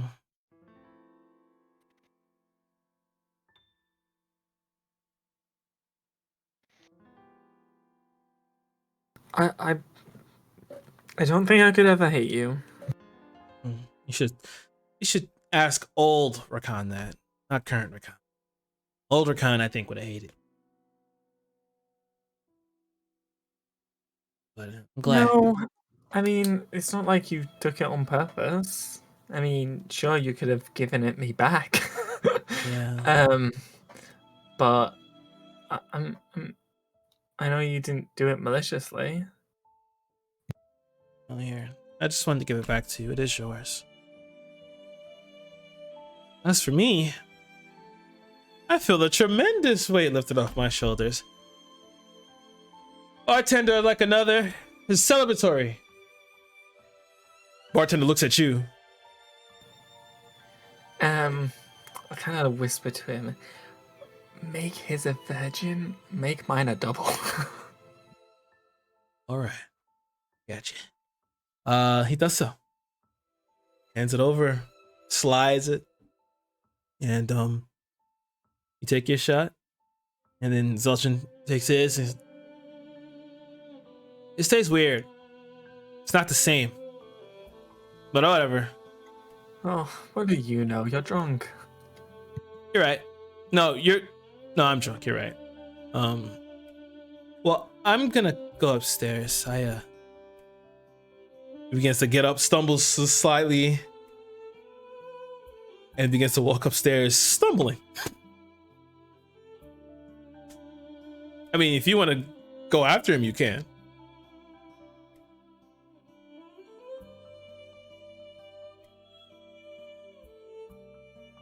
Yeah, before he goes,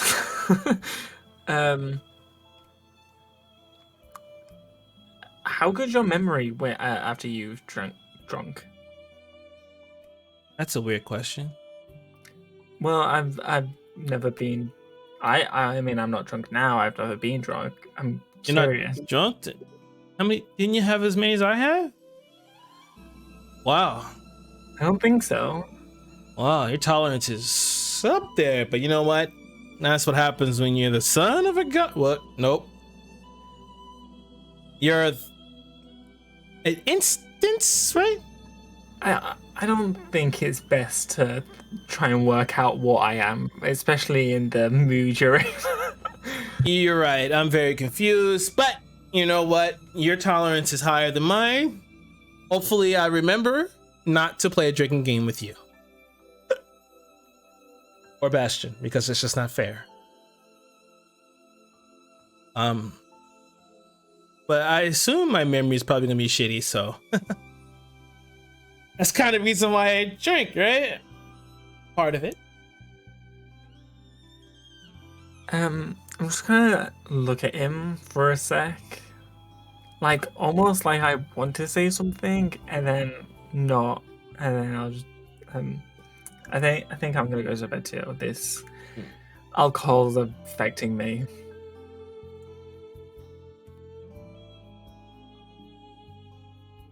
Okay. So as you go to walk past him, he grabs your hand. Wait, listen, I may be drunk, but I am still, no, that's not my brain. I'm still keen.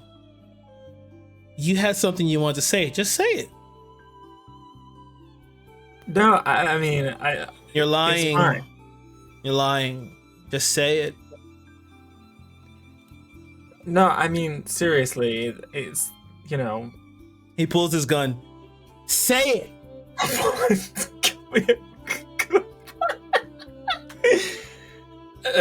You see the bartender's like, yeah, you know what I mean? I just wanted you to know that, you know, I just care about you, so don't go doing anything stupid. he puts his gun away. See? Was that so hard? He kind of like touches the side of your face. Care about you too. Wait, did I say that in the... I was supposed to be in Yeva's voice. Let me try again. I care about you too. How was that? I'm gonna turn to walk away. Yeah, it was really good, and then I'm gonna walk up to my bedroom and cry. You just hear him turn around, look at something I said, and you walk up. You go to your room. You hear the door. Eventually, stumbling across. He stops at your door, and then stumbles into his room and closes the door. You hear. You don't think he made it to the bed. And we will flash back to Bastion. You want to head to the Incarnation Collective, right? Yeah. Okay. As you step into the Incarnation Collective, this branch of it is way smaller than the one in Riverworth. The Riverworth one is gargantuan. But as you walk in, there's no receptionist area here. You can kind of they're a little bit more laxed here, is this at first glance. But you see that you can walk into multiple sections as you see fit. Are you looking for anything in particular as you stare at the directory? Hmm. I guess try to find somebody who actually like works there, so I'm not just wandering around aimlessly. Um, so yeah, just start knocking on people's like office doors or laboratory doors or whatever, Okay. So whatever's here. you walk up to one door. As you knock on it, this young man kind of pops out. You see, as he kind of opens the door, his glasses are like askew. He fixes it slightly. And he has like the most like a multiple of Arcana Tech tools on him. You see, there's a little fount of smoke that's popping out. He's yeah. Can I help you? What's up? Who are you? My name is Bastion. I am familiar with Solomon Kane from the Incarnation Collective in Rivenworth. Okay. Yeah, he kind of sticks his hand out while still holding the door. He shakes his hand. He shakes your hand. Jason King, nice to meet you. You see that like a lot of his clothes are burnt off. How can I help you? On fire. Do you need help? No. I can get in a second. Don't worry about it. Yeah. So you know Solomon Kane. How can I help you? I was hoping for a professional consult to a design using a theorem that I was working on, but is that fire maybe more urgent? Give me 1 second. Nope, I got some time. So okay. you want to? Let me see these plants. I know. So, kind of produces blueprints for his Ethereum weapon mount. Okay. And so I was wondering if you or if you have a colleague more learned or with perhaps nothing on fire at the moment who would be willing to just help me work through this for the next couple of hours. Unfortunately for you, it's just me here today. A lot of people got called off to Rivermirth. So it's just me here. However, I can definitely look over these. These are some really nice designs. You actually as he removes his hand off the door, and he starts to look at the blueprint. So you see the door starts to swing open a little bit. You can see you kind of get like a little hint of what's in the back. He kind of pulls it back, and then he starts to look over it. But he looks at it with one hand. And he's like, oh, okay. These are nice. Oh, okay. He's like, he points to your hand. Can I borrow that for a second? And Absolutely. and you do that. He kind of puts the other side in your hand, and he pulls it over, and it starts to read. Okay. Yes. Okay. If you can come back to me tomorrow, I can definitely help you with this. Or anytime that's not now. Yeah, anytime that's not now. You need help with that. No, I got it. I'm good. Yeah, I can definitely get this. If you get your fire under control, we are staying at the something wagon something wherever we're staying. Oh, okay. Write that down. And I'll be there. Oh, all right. Yeah. I can definitely help you with that. After. Okay, I've got to go. He hands you the paper, and he closes the door. And you just hear, oh god. He starts to do what he has to do inside of that room. And with that, as you're returning, are you finally returning to the lodge or no? Yeah, then I'll head back to the lodge. And at that, we'll take a small 5-minute break. All right.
and welcome back.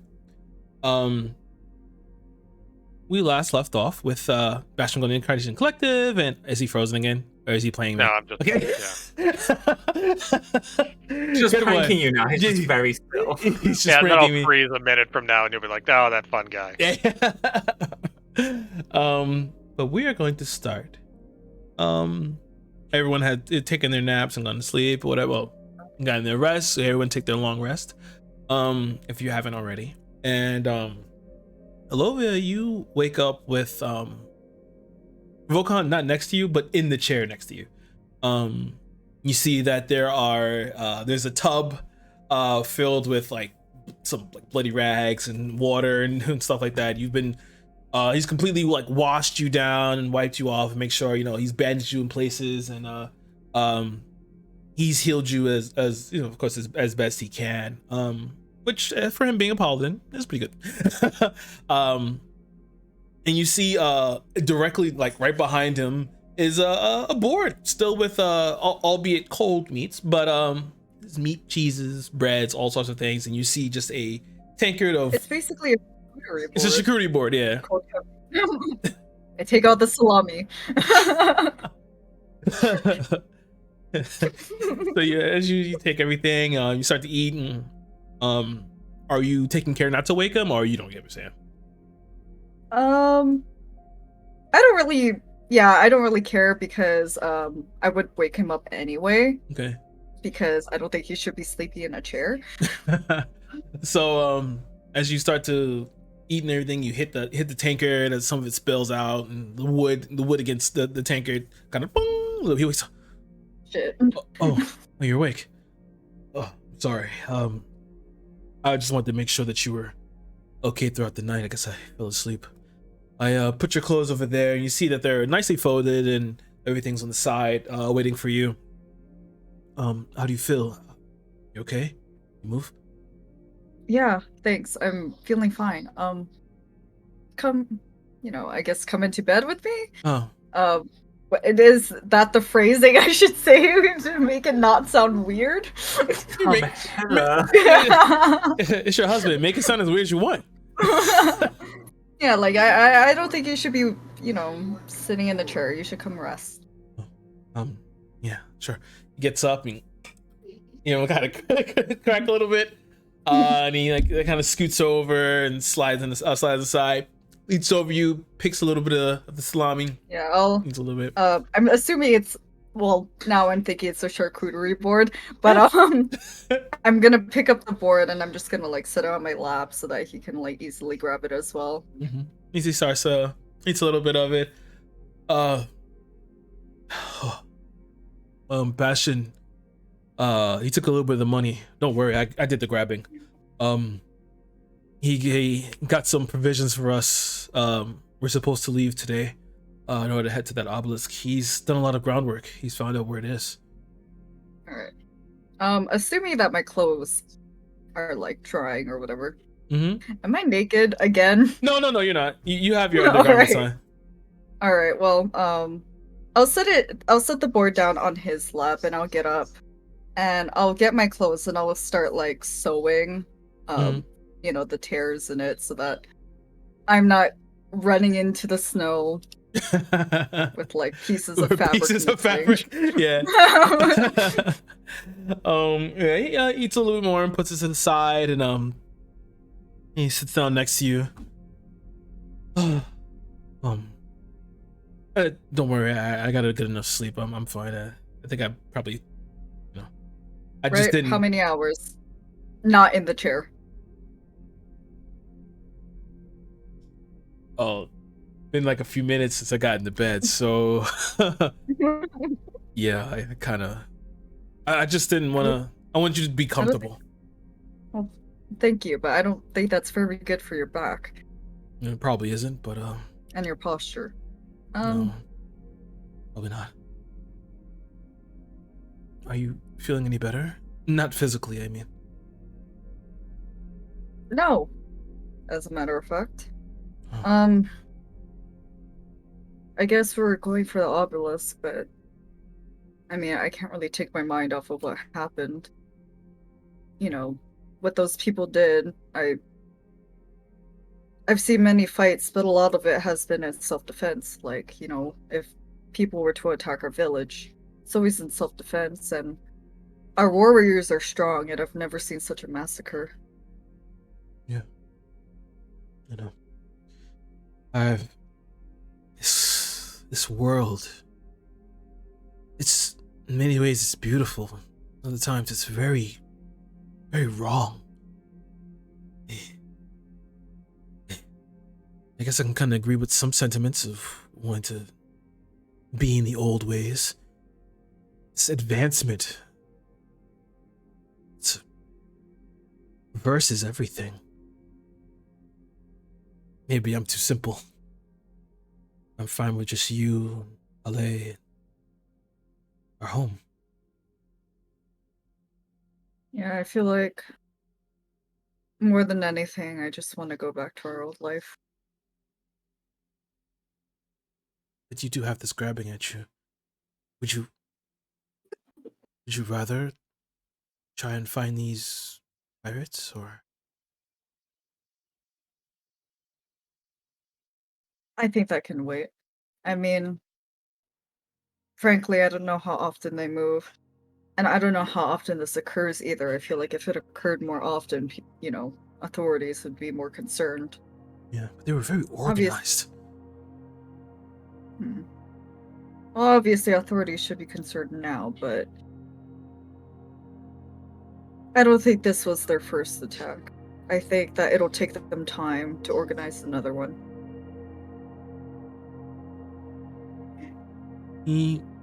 As you're sewing, he just grabs your hand with the needles in and holds it tightly.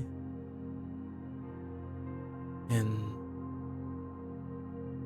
he reaches over and he kisses you, like, very deeply. I just want to say I'm sorry that I wasn't there to help you. Just laid there. I could have lost you again. Don't be. You know, when I first left, I used to have dreams. I used to dream that the people in our village were laughing at me, you know, calling me a coward for running. You know, it's forbidden for warriors of New Lakillo to run in a fight. That is more shameful than dying. And, well, being called a coward from the people in the village is probably my worst nightmare. I felt like in that moment I just couldn't turn away from the fight. Yeah. You definitely seem stronger. When we return home with Calais, show them all. Well, I'm strong now because you told me that Calais is alive. Before, I assumed that she died and that I would just never return to the village, but now I see that maybe, you know, I can return. And maybe they won't see me as such. Definitely. He grabs grabs your pants and he starts to help sew a little bit. Just to help you in situations. I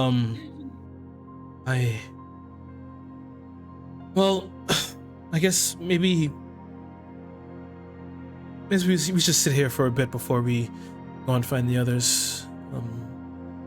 Just to give you a bit more time. Yeah, actually, what time of day is it right now? Usually it is 8 hours for long rest, but I say you guys slept through the entirety of the night. It's a bright early morning. Good, like for you, it's like 7 a.m.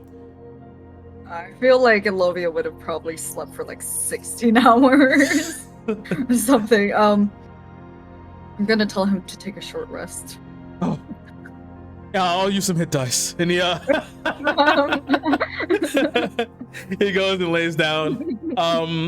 He'll lay down for now, and he watches. He just kind of curls, pulls over the sheets, but he still like faces towards you, and takes a little bit, but eventually he falls asleep.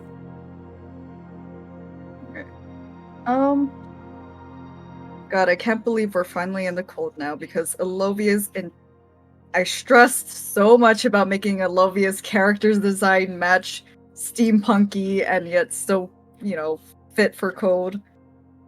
But she is going to get dressed, like once he is sleeping. Mhm. She is going to get dressed and she is going to meet with Bastion because And you I do feel so. that he would like to discuss the plans.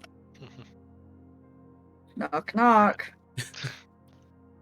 He'll answer his door.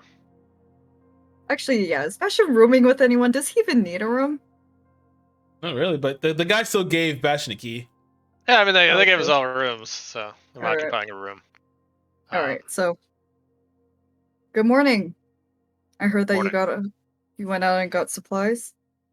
We should have food, warm clothing, and transportation. Any water? Snow. Bastion. That is not good for you. I've lived in snow my entire life. That's only for emergencies. You know how dirty snow is? It doesn't matter if it fell from the sky. Once it's on the ground, it's basically contaminated. We can distill it using my ability to create a bonfire and some very simple tools. Okay, well, I'm just making sure that we're just not picking snow off the ground as is and consuming it.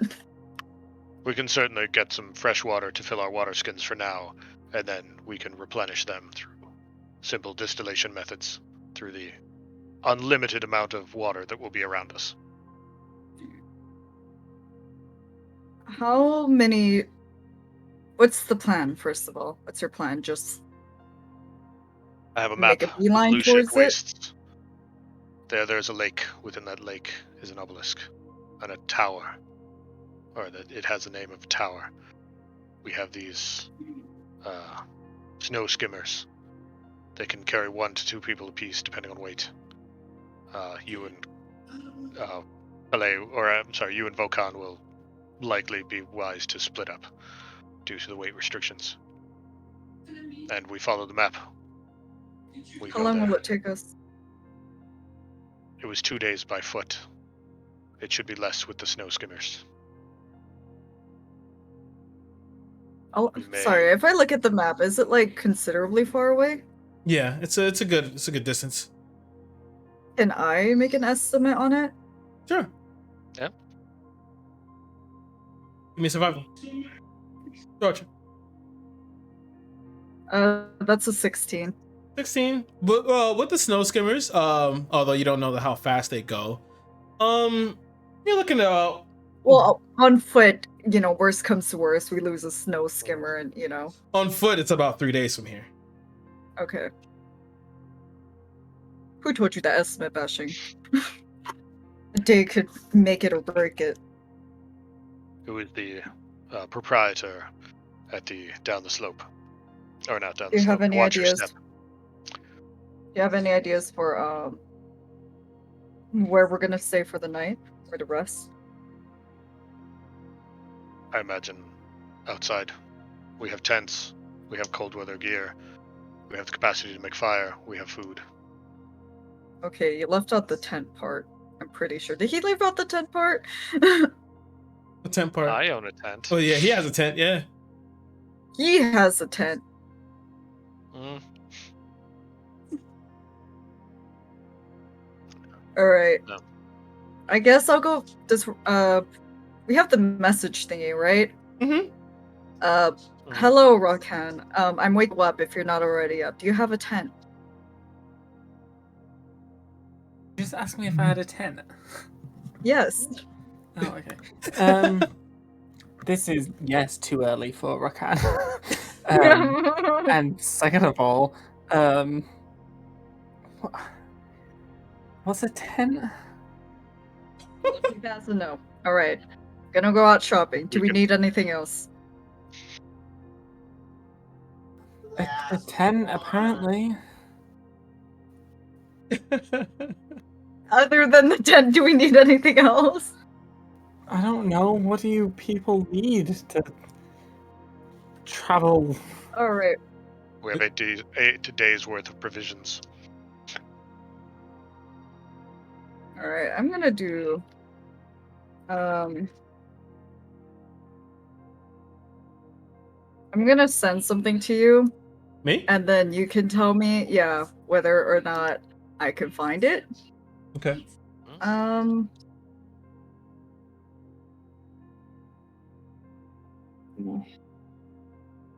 Oh shit! I'm getting shit all over my keyboard. Oh, chocolate? Chocolate. Yeah. So I am going to buy a tent, which I am going to probably send you a Okay. photo. Mhm. Probably like one of those giant hydro flasks. Probably like 3 of them. Mhm. You know, like they're really big, like 80 What? ounce. Well, it's like twice the size of this. Yeah. Um.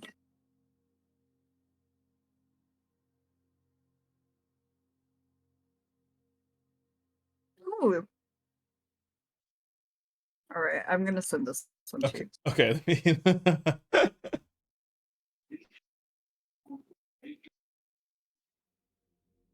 Oh, sent it here. That I think it has inflatable mattresses too. We'll be glamping, you guys. Okay.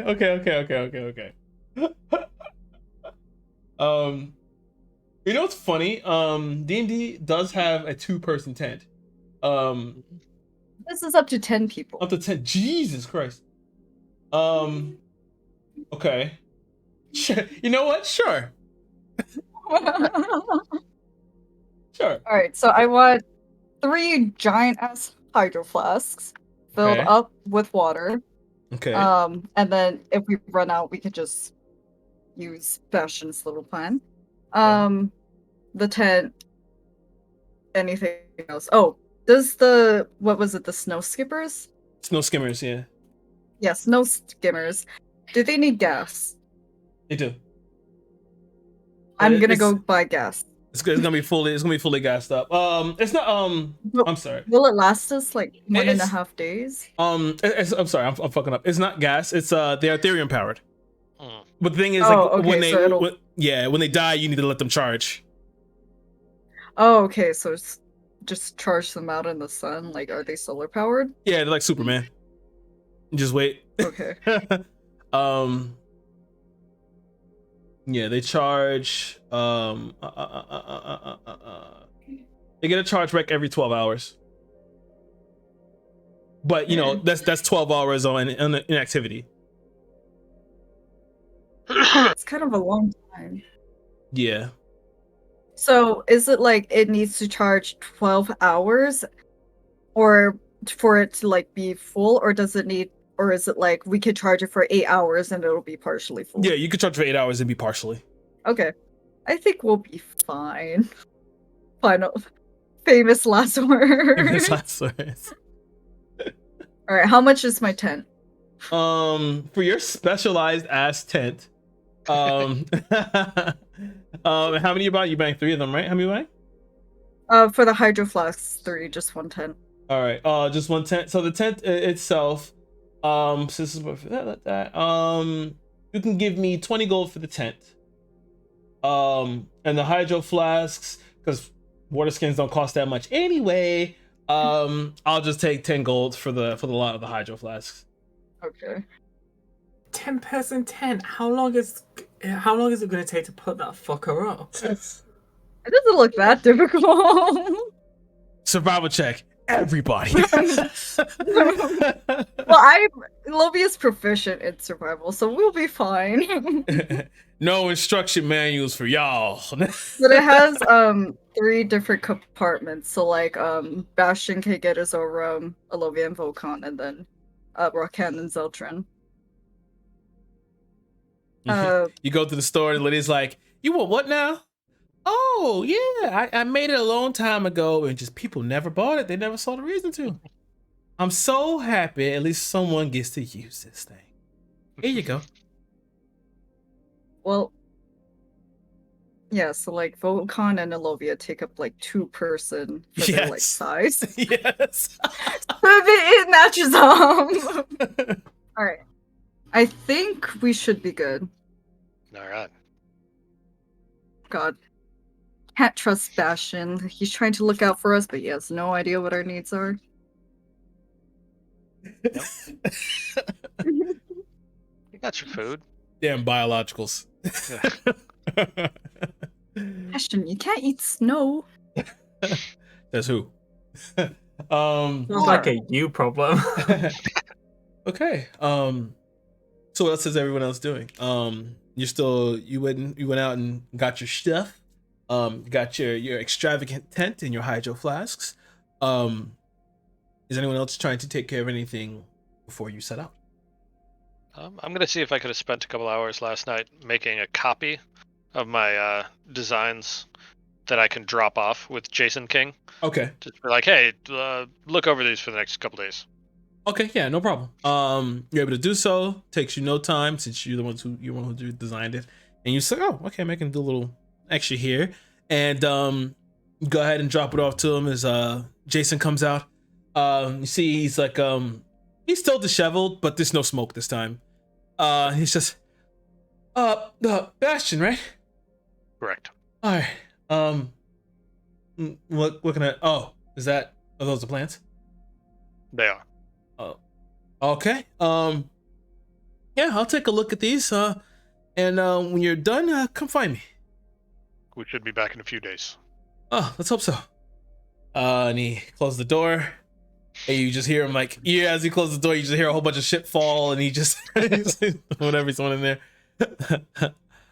What's up? 2 more things. Okay. I need a really long rope. Easy enough at the watch your step. How long is the rope though? I think they give you 70 feet is max in this game. In D&D. Give You me want two like of them. is in 50-foot increments. 50-foot increments? Okay. Yeah. 50-foot increments. You want 2 more? Yeah, I'll get 2 of those. Okay. I have one, but that's Zeltran's harness, so I can't really use it. Okay.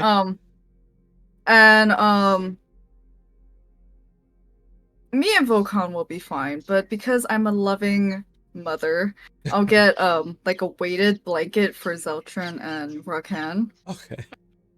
Like a really nice one from Amazon that costs like a vegan, no. Ye old gladiator, gladiator prime. You get that in. You get the weighted blankets. Yeah. So how much is the blanket and the rope worth? The blanket and the rope. You're looking at 5 gold. Okay. Per? Yeah. Okay.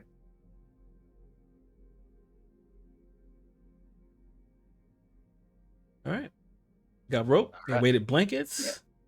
We got tents. We got water. All right. On a fucking expedition. Yeah. Ooh. So is there like a shower or a bath in the rooms? Yeah. Which? Or both? They're both. Oh, both. Okay, now I've got to choose. Okay, yeah. So after, like, not long after, I would have got the alarm clock from Elovia, to get the fuck up.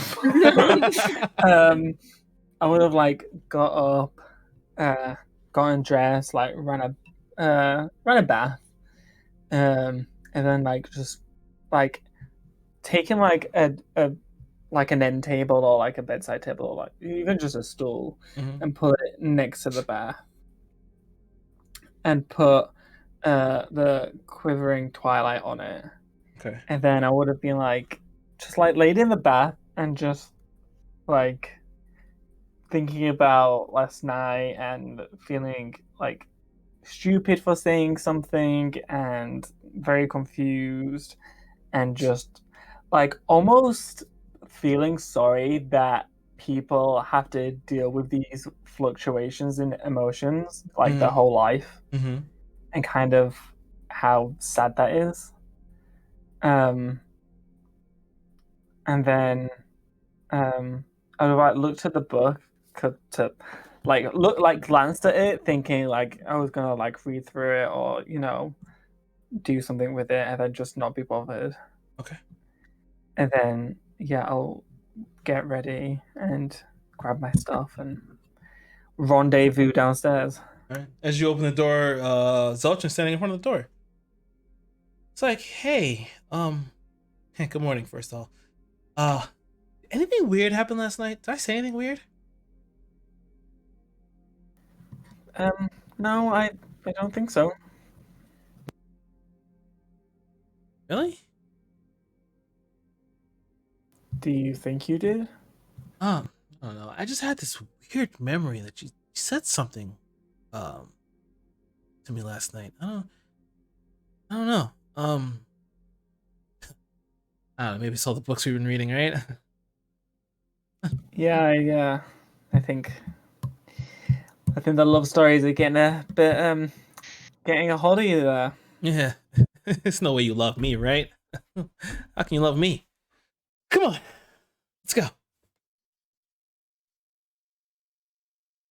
I like just stand there as he walks off and just kind of like almost like well up and then like stop force myself not to. Mhm. And then follow him downstairs. Carrie, you're such a cunt.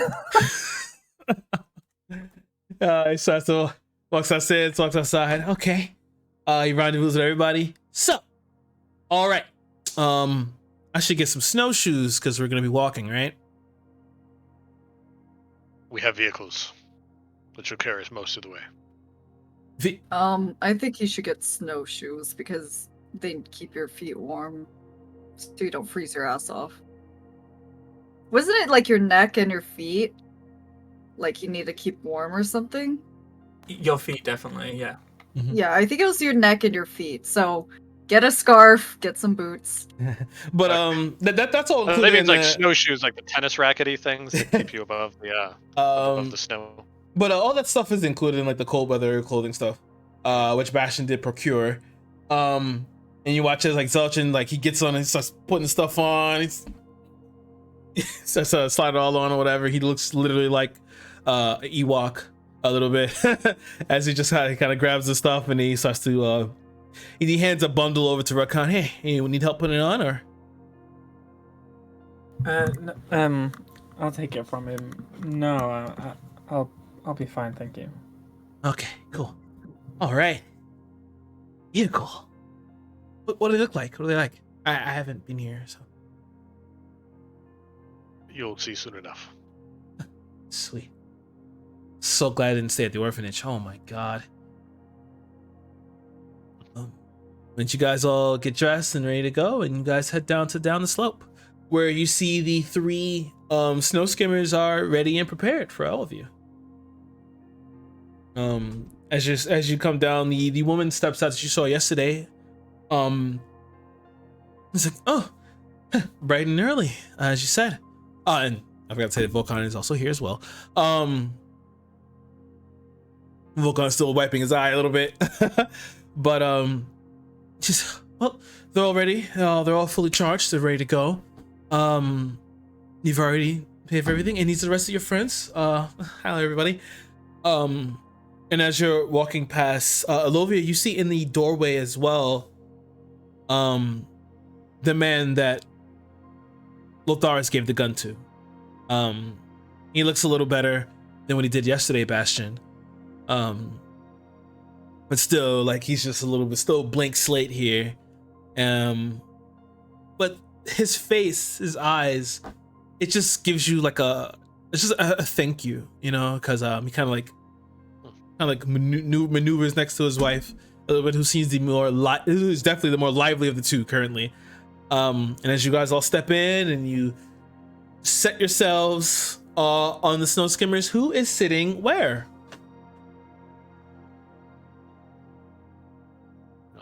So I know, Bastion, you probably gotta have one by yourself, I think.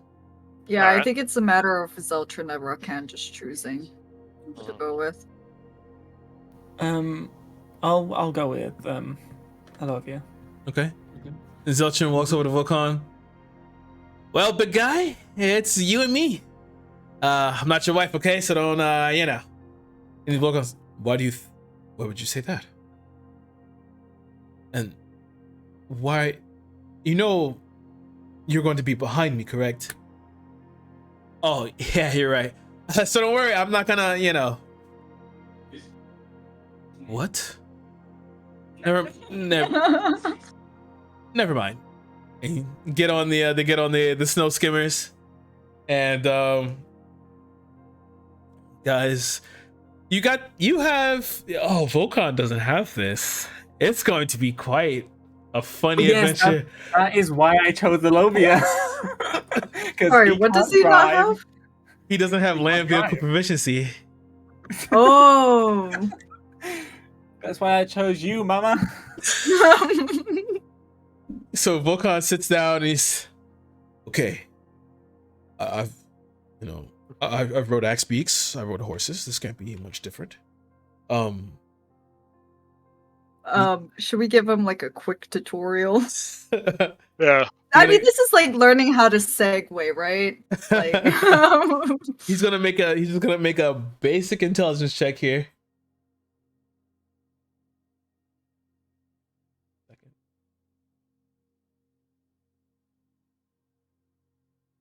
I've made a mistake. I didn't have this open. Volkan, where are you? Here you go.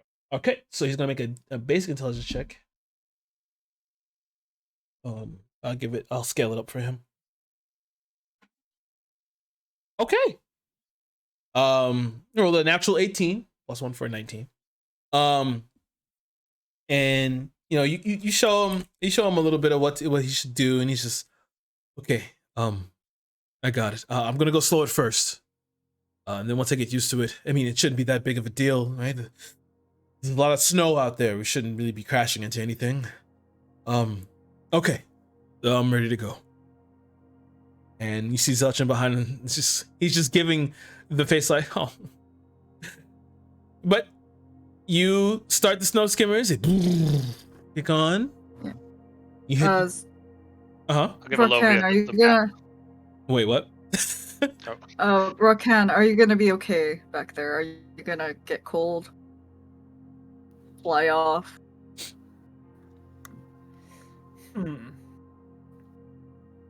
So, like, obviously, when you write something like this, you're meant to put your arms around that person in front of you.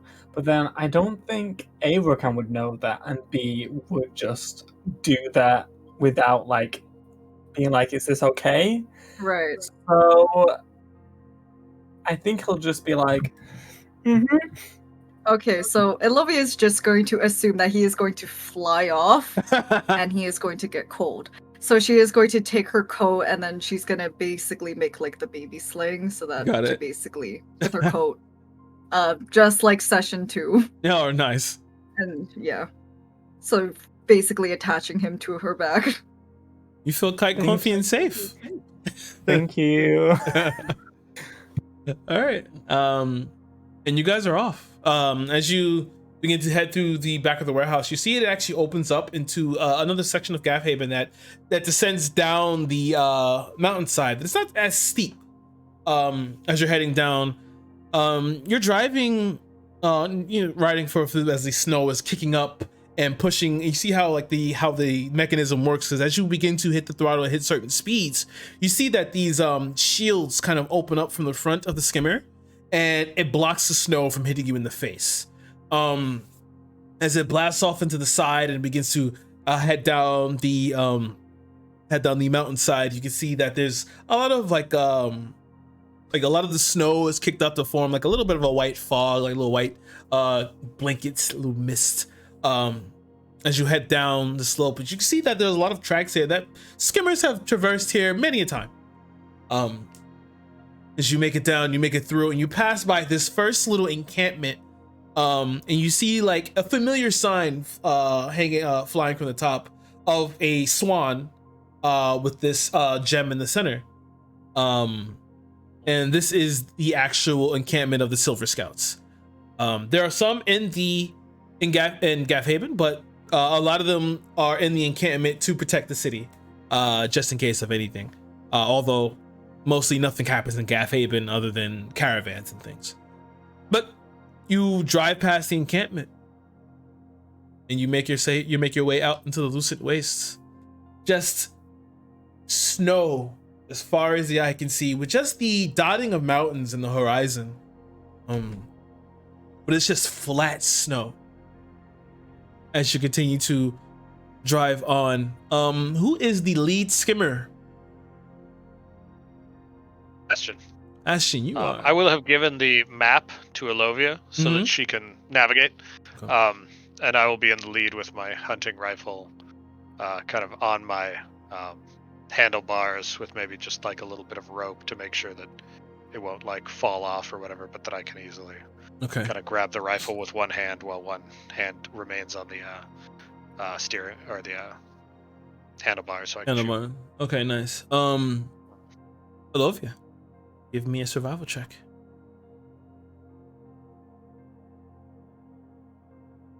That's a 7. Ooh. Okay. So, 1 second here. All right. Curse my proficiency really not pulling through right now. Into the mountain we go. Boo. Is that an iceberg? Yeah. Hey, Rakan is singing to Zeltrin on a door. I chose the wrong parent. But yeah, you utilizing the map as you're holding the map, it seems to continually like whip you in the face, and it kind of makes you a little bit frustrated, and you're like, you know what, fuck it, I know where I'm going. Sure. As you're continuing to drive down, and Bash, and you hear a little bit of static in the message gem, but ultimately she kind of tells you to go a completely opposite direction. And as you begin to drive around and slowly move, you begin to see that the wastes turn to a thicket, a forest. A lot of the trees are stripped bare here. There's a lot of snow that's coating the ground, but the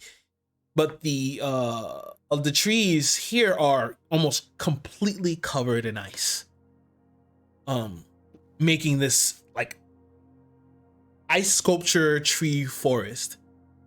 But as you continue to drive around, and you found like this small little path that seems to have been just crudely beaten out, and ahead of you just see like a mound of debris.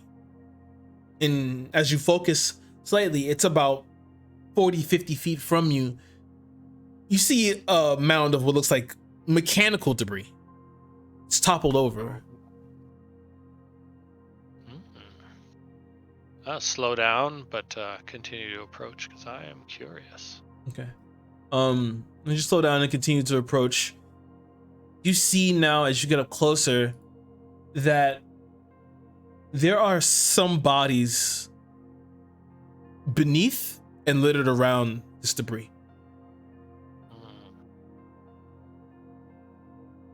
So he'll hop off his skimmer, leaving the rifle there, and ready his shield and the slicing wing, and just kind of poke around, see what he can learn. Okay. Give me an investigation check. You all see 17. Bastion slow down and stop and begin to check this wreckage. You see a few things here. Looking around, you see this seems to be that there are crates and things that were inside of this wreckage that have been broken open, and a lot of the contents have spilled out. It looks like different sorts of fabrics and all different types of things that spilled out. You find a dwarf that's also beneath the wreckage.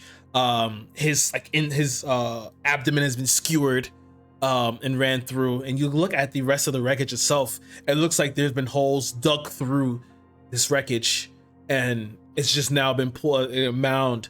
But as you continue to look around and you move another piece, you pry back some of the metal, and you see a Silver Scout beneath this. You see his A silver what? Sorry, you cut out a Silver Scout. Thank you. Perfect. Okay. Oh, is he alive? He's dead. Oh, okay. Well, give him a once over. Check him out. Yeah, he seems to have the same amount of the same type of wound that the driver had. And then as you look around him with your investigation, you can see that there is a trail leading off a little bit deeper into the grove.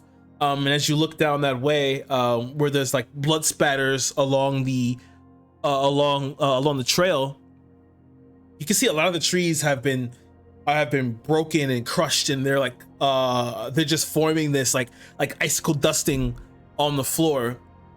But you can see like large hoof prints heading through the forest.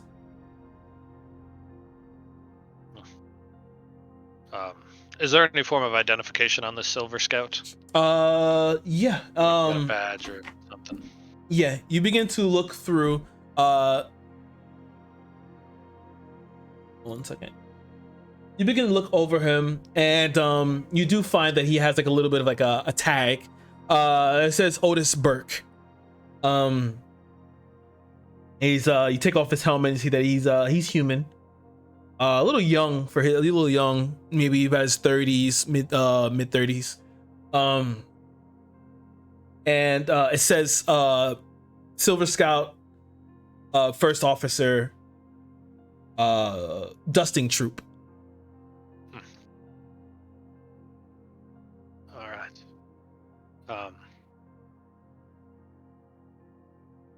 Well, team, the proprietor of the Watch Your Step spoke of a supply caravan that had gone missing in the tundra. I wonder if we found just that. We find a lot of missing shipments, don't we? We have a knack for it. Should we follow this bit of destruction? Well, these guys are... Did he tell us about the Silver Scouts? Question? Probably would have come up. Probably mention Roughly, it. Silver Scouts are pretty much the, people yeah, taking so care of this if- area.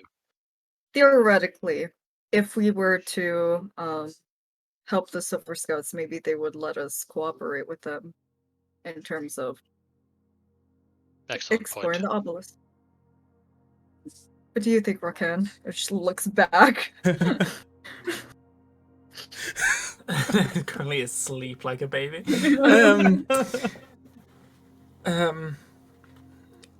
Yeah, I mean, we should help in case there's any survivors. But if we don't know what caused this wreckage, should we really be lingering out in the open? We're in a forest. We're not very much out in the open. Oh, aren't we? Oh shit, my bad. All right then, fine. Let's chill. I if there's people that are possibly alive from the wreckage, he wants to see, double check. And look for two. Actually, based off of how much snow has gathered on top of everything, would I be able to tell how long it's been? Sure. Give me see something.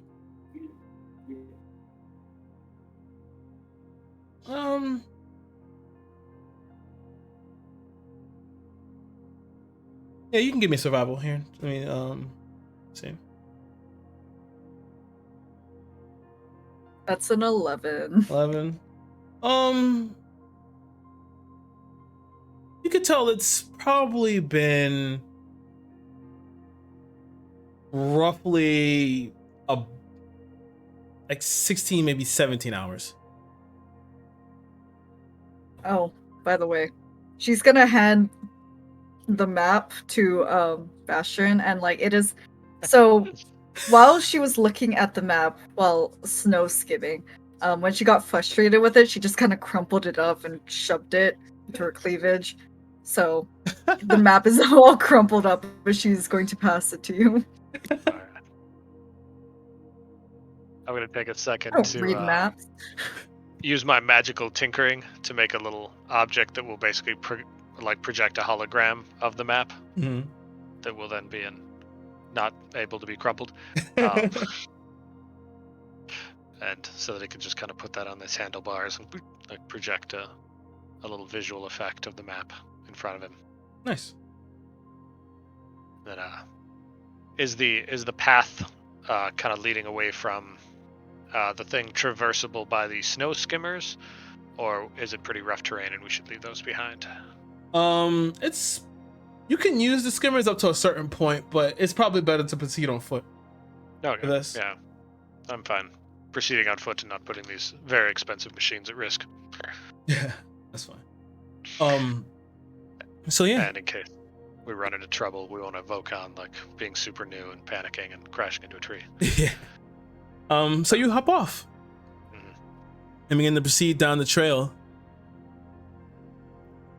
You move forward, like stepping through the snow and going past a lot of the broken branches, taking careful not to, just to step lightly and just pay attention to everything that's around you. You hear just the sounds of crunching.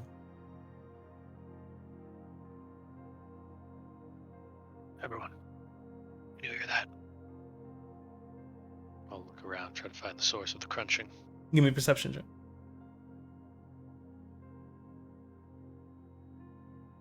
16? Work on. I was just gonna kneel down and put my hand to the ground and use tremor sense to see if I can sense anyone or anything in a 60-foot radius. Okay. You definitely do. You feel a few things. Give me an insight check on that regard.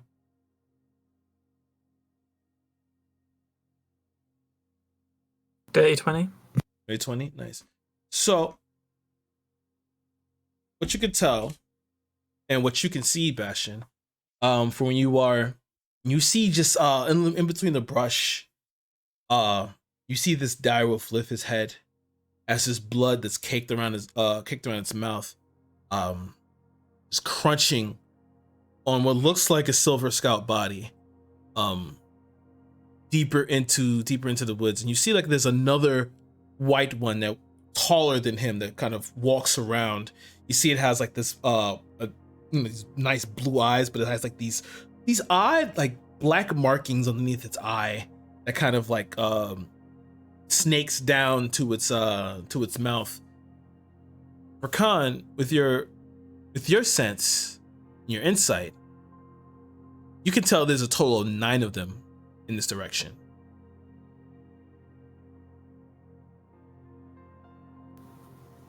Okay, as I then stand back up, I'll quietly say to everyone, there are wolves, a pack. There are, did you say 7 or 9? 9. 9. There are 9 of them. I don't know if it's wise for us to be fighting out in an area that we're not familiar with. Not to mention, these wolves are just trying to survive. I Exactly. don't think we should necessarily attack them. No, I agree. Well, we'll just let them know we know what happened to the shipment. And then hopefully they'll be satisfied with that. Let's go. Okay. So, turn back the other way. And you head back to the snow skimmers. And you begin to continue. Who's ever leading, please give me a survival check. All right. There we go. I'm going to use a flash of genius to turn my 12 into a 17. Nice. Okay. Using the magical tinkered map and a little bit of triangulation on this part, you're able to get back on track.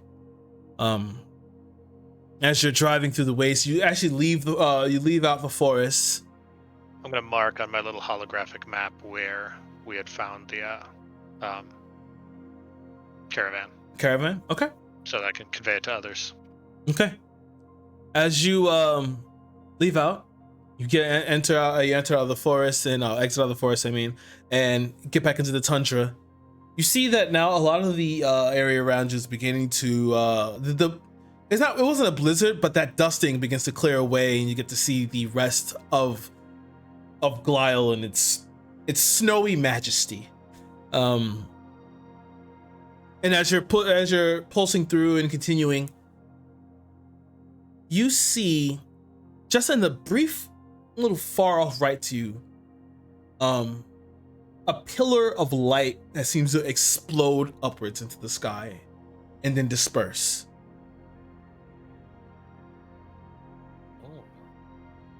But from eyeballing it, though, it's very far off.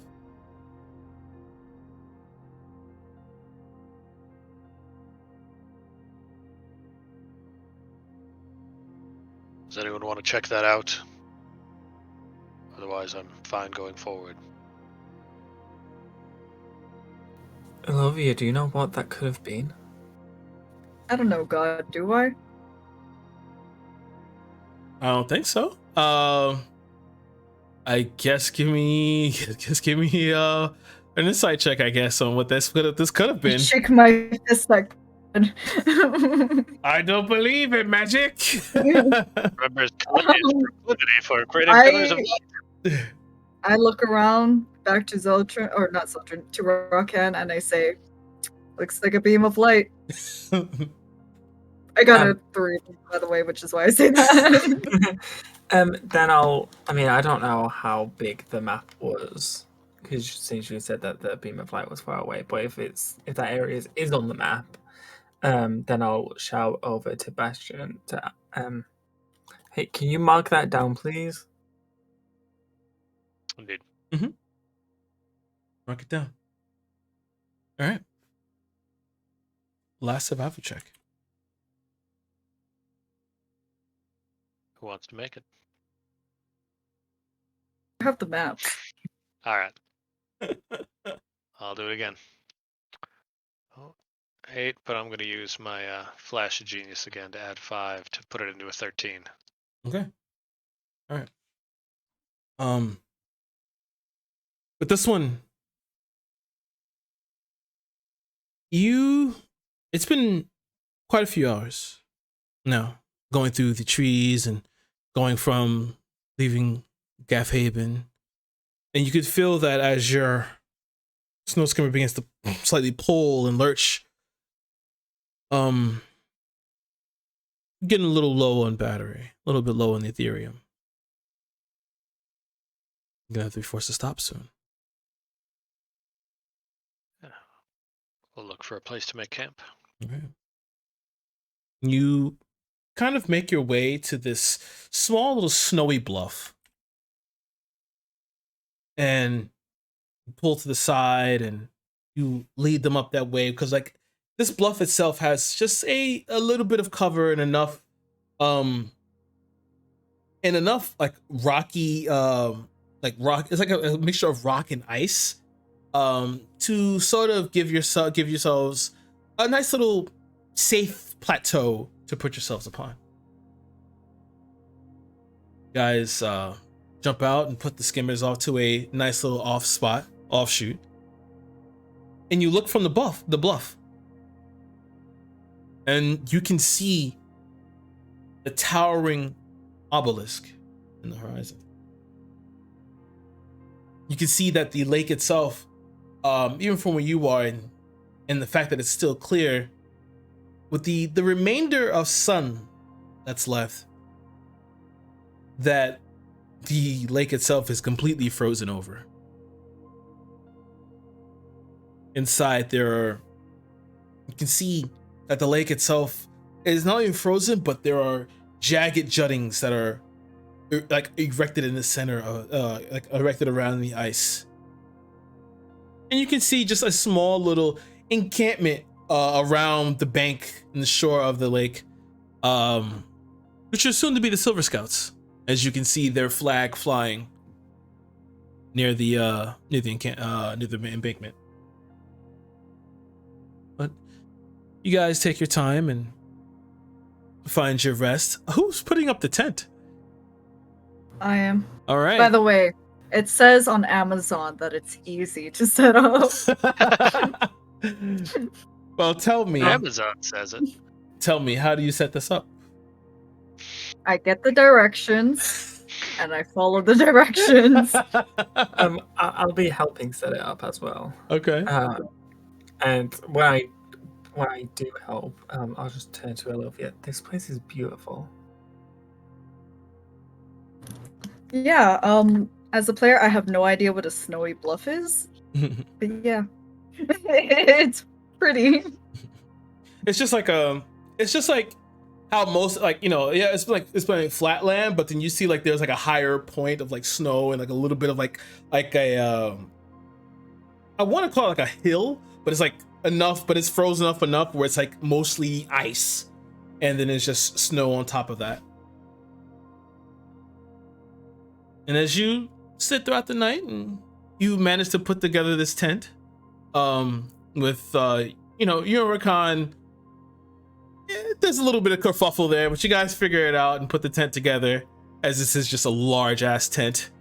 In the starry sky above you throughout the night, you get to see the Athenian equivalent of Northern Lights that just brush across the sky. You guys can, who's ever taking the first watch, please? Bastion will take the first watch. I was gonna during volunteer you. Oh. Well, during which time I'll use the right tool for the job to create brewer's supplies. Ooh. Which will allow me to, over the course of a long rest, purify up to 6 gallons of water. Yay. Nice. So he's set up a little system to just create clean, potable drinking water out of the snow. Nice. During his first bit of watch. Okay. During this, please give me a perception check. All right.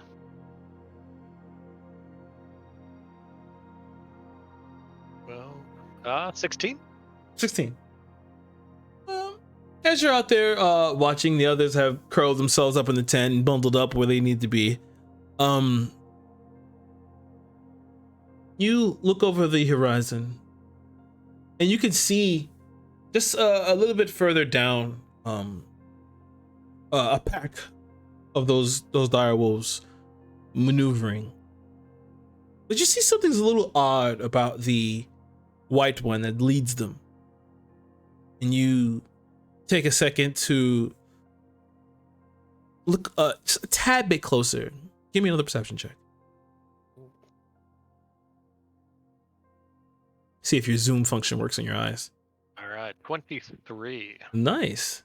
So you look. Tempted. You Should look. Boosted further. 23 is perfectly fine. Okay. You look closely, and you see like around the front hall, like a little bit further up, on the foreleg. It's wearing some sort of emblem.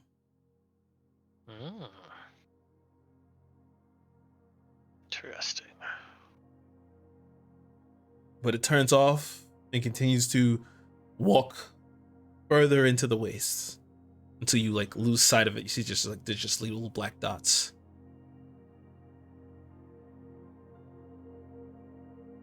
I'm going to use my magical tinkering again to make a little visual representation of that symbol, that like that little bit of the forelimb with the symbol on it, so that I can show it to others if need be.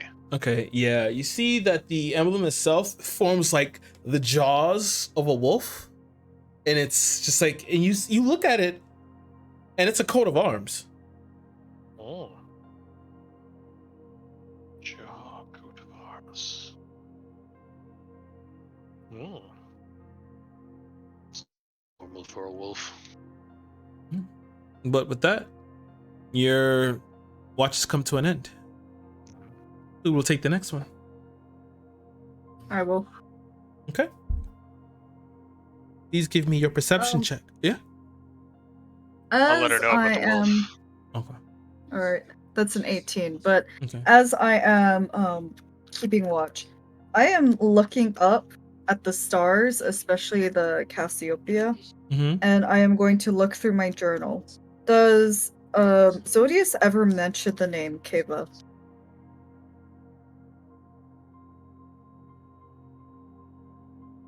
He does mention it once, yes. What does it say? So, Kava, it kind of harkens back to the story that you know about Zodius, you know, when he was put away. And he speaks and he mentions that Kava was the it was like the catalyst for the fall of the gods. You see that he mentions that Kava seems to be an amalgamation of multiple gods.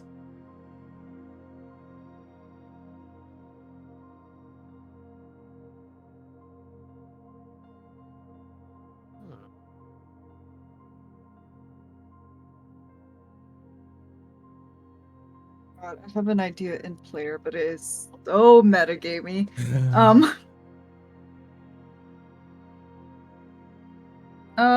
Okay. Okay. With your perception check, you look around and then you find yourself focusing on the obelisk itself. You watch it and stare at it for a while, and then you begin to see that the obelisk itself, as there are around the obelisk, you see there from where you are, there's like these weird like lights that begin to pulse ever so gently. On the obelisk? Yeah, on the obelisk itself. It seems to be like on the around the edges of the obelisk. They just begin to pulse multiple colors. And then it stops.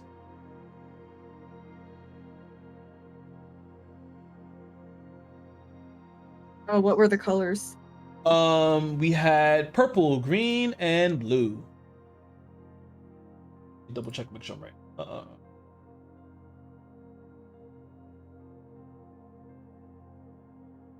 Yep, purple, green, and blue.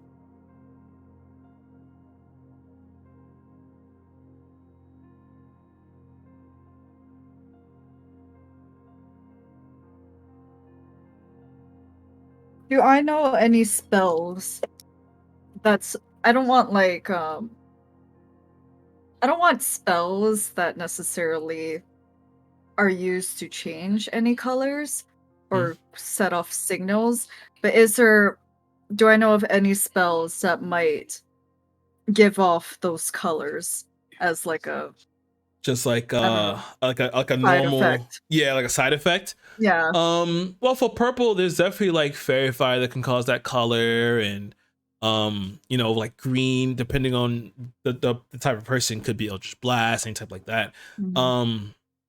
But for this they seem to be in a certain frequency.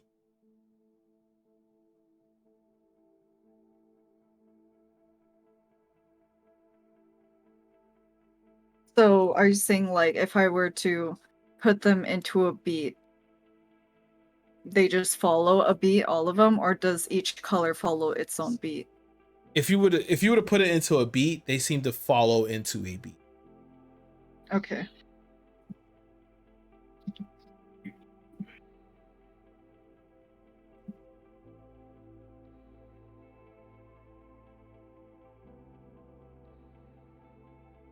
And as you're looking, you don't know. It's as if the obelisk had drawn you, and you were just watching it. But then you just see like the dull flicker of something else at the bottom of in your peripheral, and you look down, and you see that the Silver Scout encampment is ablaze.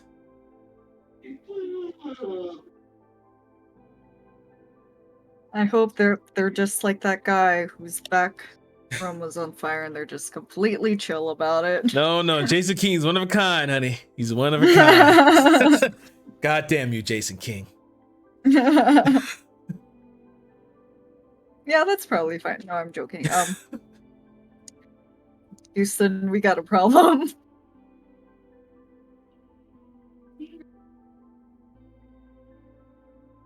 Bastion, you're Houston now. Houston, Oh, we got a problem. James isn't here.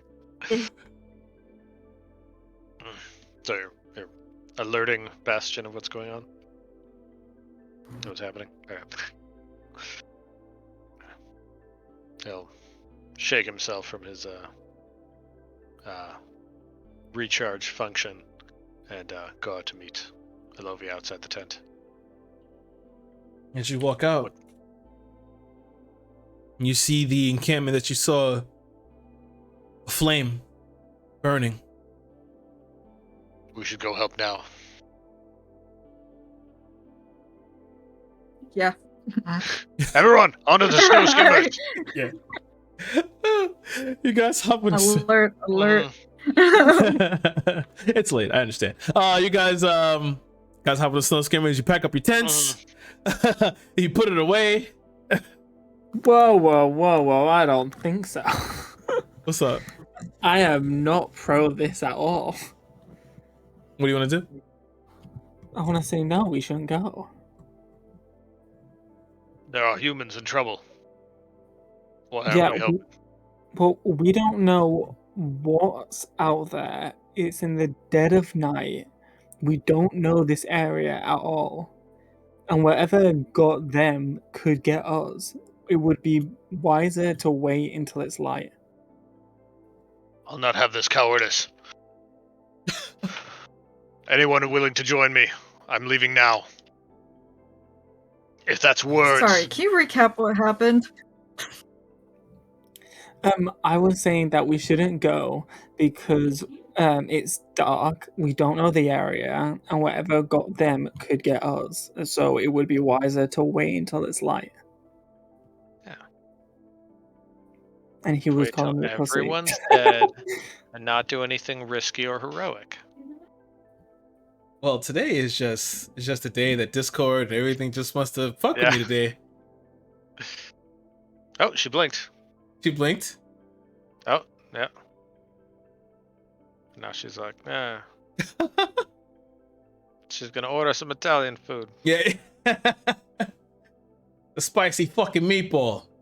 I'll do you on the fucking stand. It's risotto. It's not right. Oh no.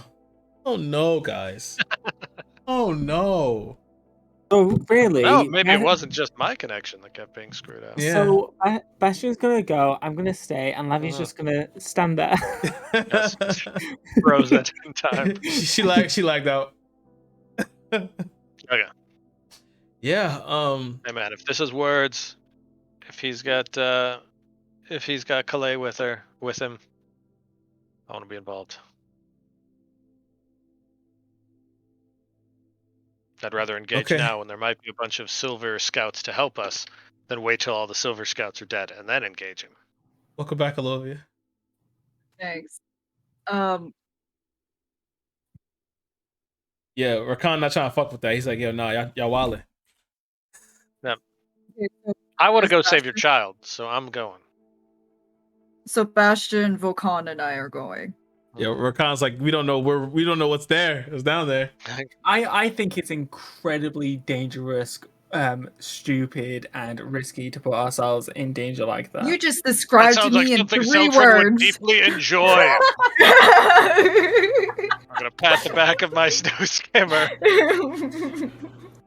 Hop on! I mean, if they're going, I won't stay behind. Fine, Because if everyone else is doing it. No, it's more like I don't want to see you guys dead, so I will come along to help protect. But I think this is incredibly risky, dangerous, and reckless. Yeah, that's what adventurers do, man. D&D! We get to throw our lives away. It's Yeah, fantasy world. We can make a new character. see?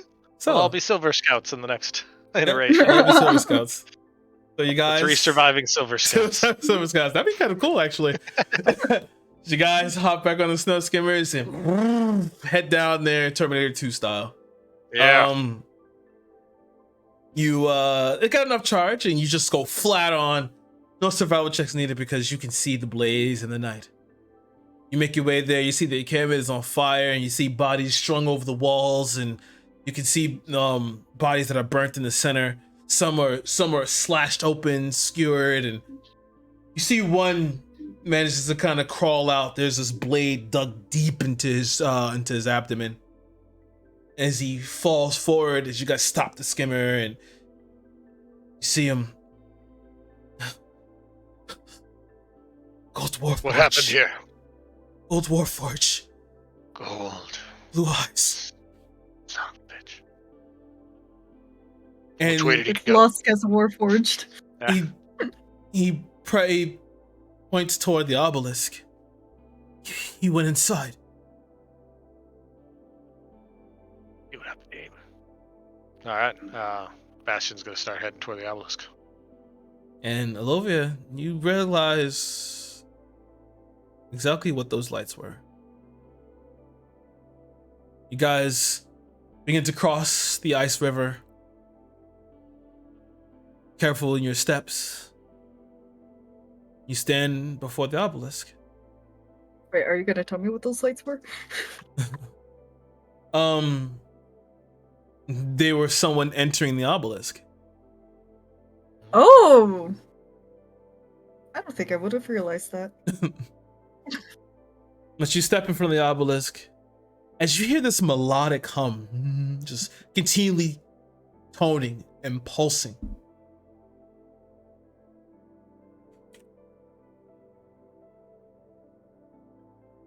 As you stand out there, though, you don't really see an entrance into this place. Maybe it's like 9 3/4 where we just run into the wall and hope that it doesn't. Give it a shot. Yeah, you try it first. I want to take out the Quivering Twilight out of my satchel. Since that's the last time I had the humming, and assuming that's connected to this, I want to see if I can either pick up the same frequency as I did before, if the obelisk is setting off the same frequency or something along those lines. Okay. You begin to take it out and begin to focus. Give me a perception check.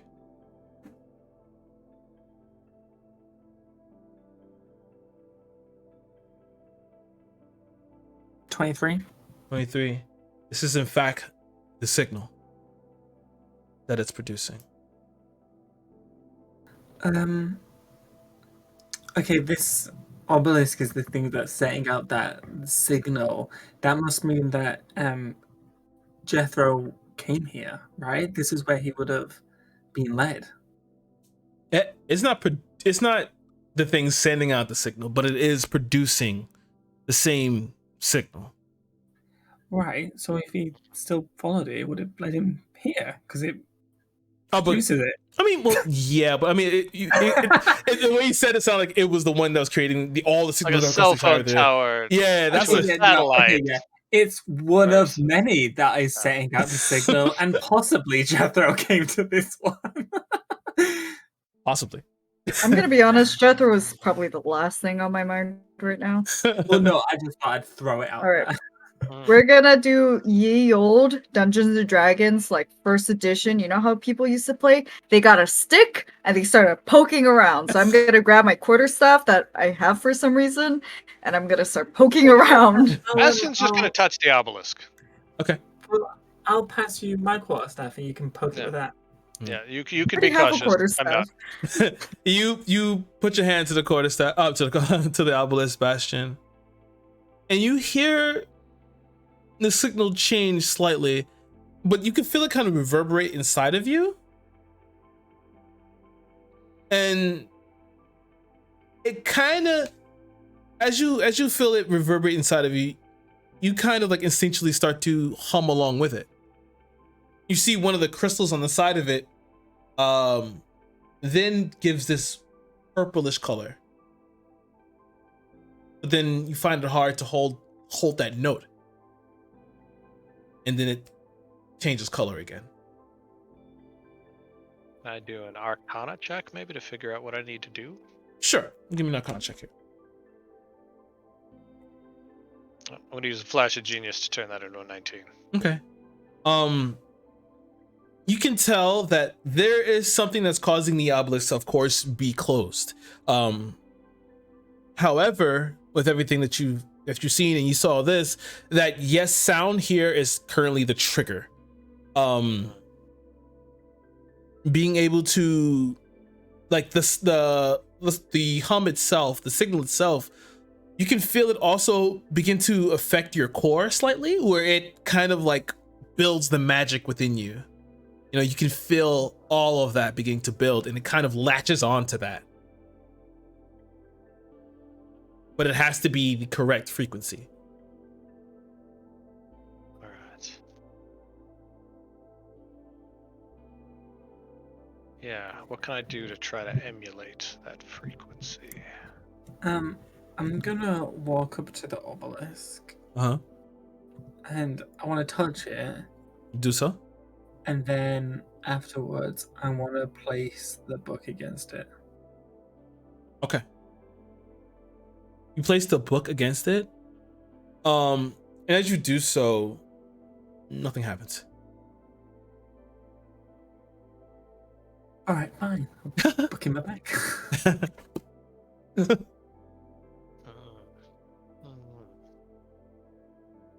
Does the obelisk have any engravings on it? There aren't really much engravings. It looks like it's kind of been worn down by time. But there's no engravings or markings on it. What is it made out of? It seems to be made of like marble. It's like an amalgamation of things, like marble, like solid stone. It's really odd. When you say obelisk, I think the Minecraft obelisk made of obsidian. You know, you gotta to kill the ender dragon, you need to destroy the ender crystals. That's what I'm thinking.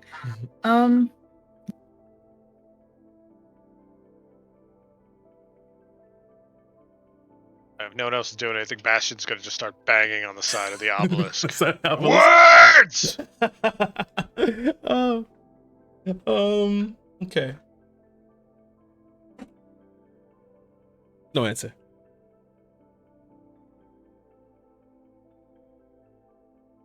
However, though, you did get a hint, though. You did have it. Yeah, press your entire body up against it, Bastion. Let's see what happens. Yeah, can I See, all do three of us. I have a good idea. So with my magical tinkering, I can make a non-magical item, create a emit a non-verbal sound. Can I just grab my little tinker tools real quick and just grabbing like a copper coin and carving on it a little bit and using some of my tinker tools, make a sound that would like be identical to the tone that the obelisk is making. Okay, yeah. And you do so. And you see that crystal light up again, with giving that purplish glow. And then as you look around, you see there are 2 others. All right, I can make 2 more.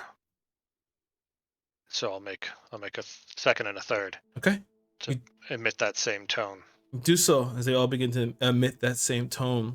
Those 3 crystals light up, that purplish glow, and in front of you, you see the objects. This door begins to form as it opens up into just this black space. I'm going in for words. He killed Yep. hundreds of my people. I'm going to look at Rakan. We're not talking to him. This is not a debate.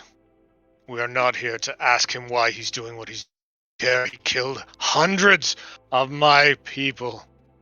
He dies. If we can make it happen, he dies. You understand? I'm gonna go in before the door closes. And then he's going in. Like, if Rakan's hesitating, he's just going in. He doesn't I'm care. not hesitating. I'm just not saying anything to you. Oh, that's cool too. Yeah. No, game on. You step in. The black space, the shadows begin to coat around you. You can't even see it through the dark vision. It just seems to just coat around you as you're just walking through just cold blackness. Feels like you're walking. Yeah? Everybody hold hands. Make sure we don't get lost. You all hold hands and walk through the shadows. Feels like you're walking for 30 minutes, half an hour, and eventually you see this white font of light. You begin to hear birds chirping. You now notice that you begin to ascend as around you, as the light begins to get bigger and bigger and fill this cavernous space, that you're in like this weird rocky cropping. You come out. As you step out at the top of a mountain. And you look over this entire space. You know that you're on top of this large mountain. And across the entire horizon, it's as if the world itself is sectioned into different seasons. You can see fall, spring, summer. You can see winter. But these are like harsher versions of those. In the winter area, there's a blizzard happening. In the summer area, it's a heat wave and desert, and it's all across. But then a little further on in the horizon, you see this another side. It looked like another mountain, just as if mirrored across. But from a far distance, it looks like there's some sort of weird castle or palace on the other side. You didn't see another explosion of like this purplish energy happen and beam into the sky inside this area. And then the light dims down. You look around for just a bit, and then your eyes focus to something in the sky. And you see, with the different suns that are in the sky currently, you see the glinting of a gold warforge. And you look closer. In his arms, a little girl. And that's where we'll end for the night.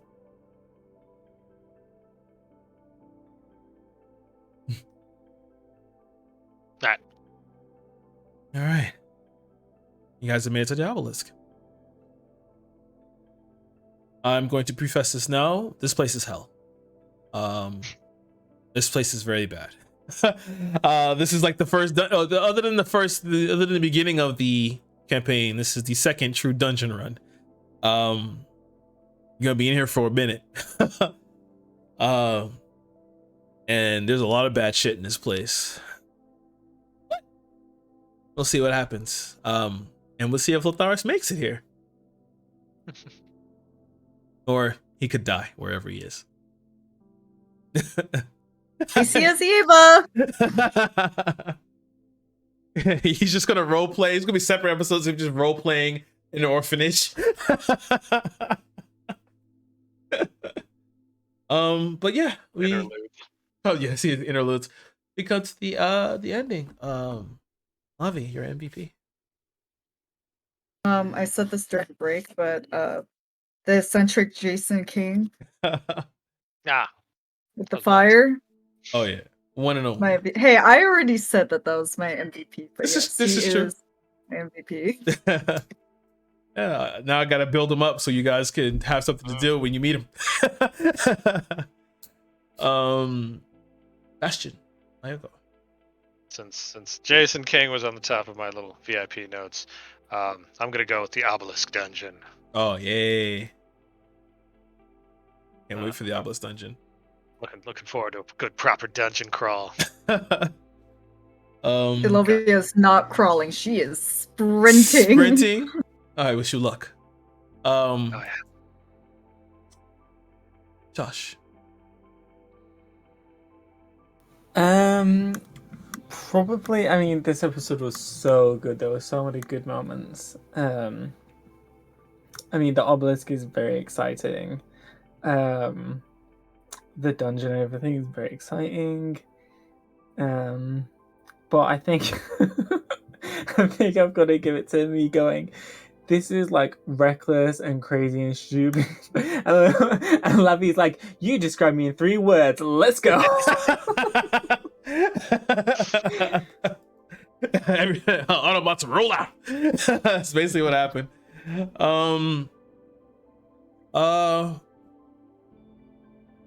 Everyone making it to Glial is fun. It's just I tried to give Lotharis a little bit of time, but everyone went straight to the obelisk. I'm like, oh, we just getting into this, which I'm fine with. Although like I knew everyone was gonna want to go to the obelisk immediately, which is fine. It's just like all like it's just so I guess it's just the plight of the dungeon master when you make a whole bunch of stuff that just will not be seen. And I'm like, okay, well, this is gonna get changed because they didn't go here, XYZ. But that's what the game is. It's fun. It's mad fun. Now I got to see how I'm going to deal with this. Deal with some of this stuff because you guys are supposed to get some things too, and it just didn't happen. That's because you gave us so much fucking urgency to go. The obelisk? No. You guys got the time. Child in No. danger. We can't screw around. We gotta get it done. You're right. Especially on the warpath, and Lovi's got to go save her kid. We don't have no time for nothing. I'm not complaining. I'm not complaining. It's just I never complain. I just put the decisions in front of you. Whatever you decide to go, that's where you decide to go. That's all. But yeah, this is gonna be fun. It's a much tougher dungeon. And it was very sweet that Zeltrin finally gave me my fucking book back. Yeah, I thought it was best to give it back to him. And then it's Really best to give it back to your you. Yeah. Is it your book anymore? Not anyone's book, really. Let's see if it's there tomorrow. No, I'm kidding. But with that, Some silver scout finds a book. you solved the book. We came. What's up, Lobby? Did we get Bastion's MVP? I went with the dungeon itself. Yeah. Oh, right. Because you stole Jason King. You stole my man. We're gonna say goodbye. Oh wait, before we say goodbye, What's up? Did we level up? No, are you crazy? We just leveled up. Oh, we just entered the obelisk. You telling me that's not a momentous occasion? No. We gotta finish the obelisk. you gotta finish the damn thing. Yeah. Oh man, this is gonna be some shit. I can't wait. And if Lotharis never makes it back, then Lotharis never makes it back. Yeah, Volkan. Mhm. He is a paladin. But with that, we'll say goodbye. Goodbye. Bye bye. Prost. Sweet dreams.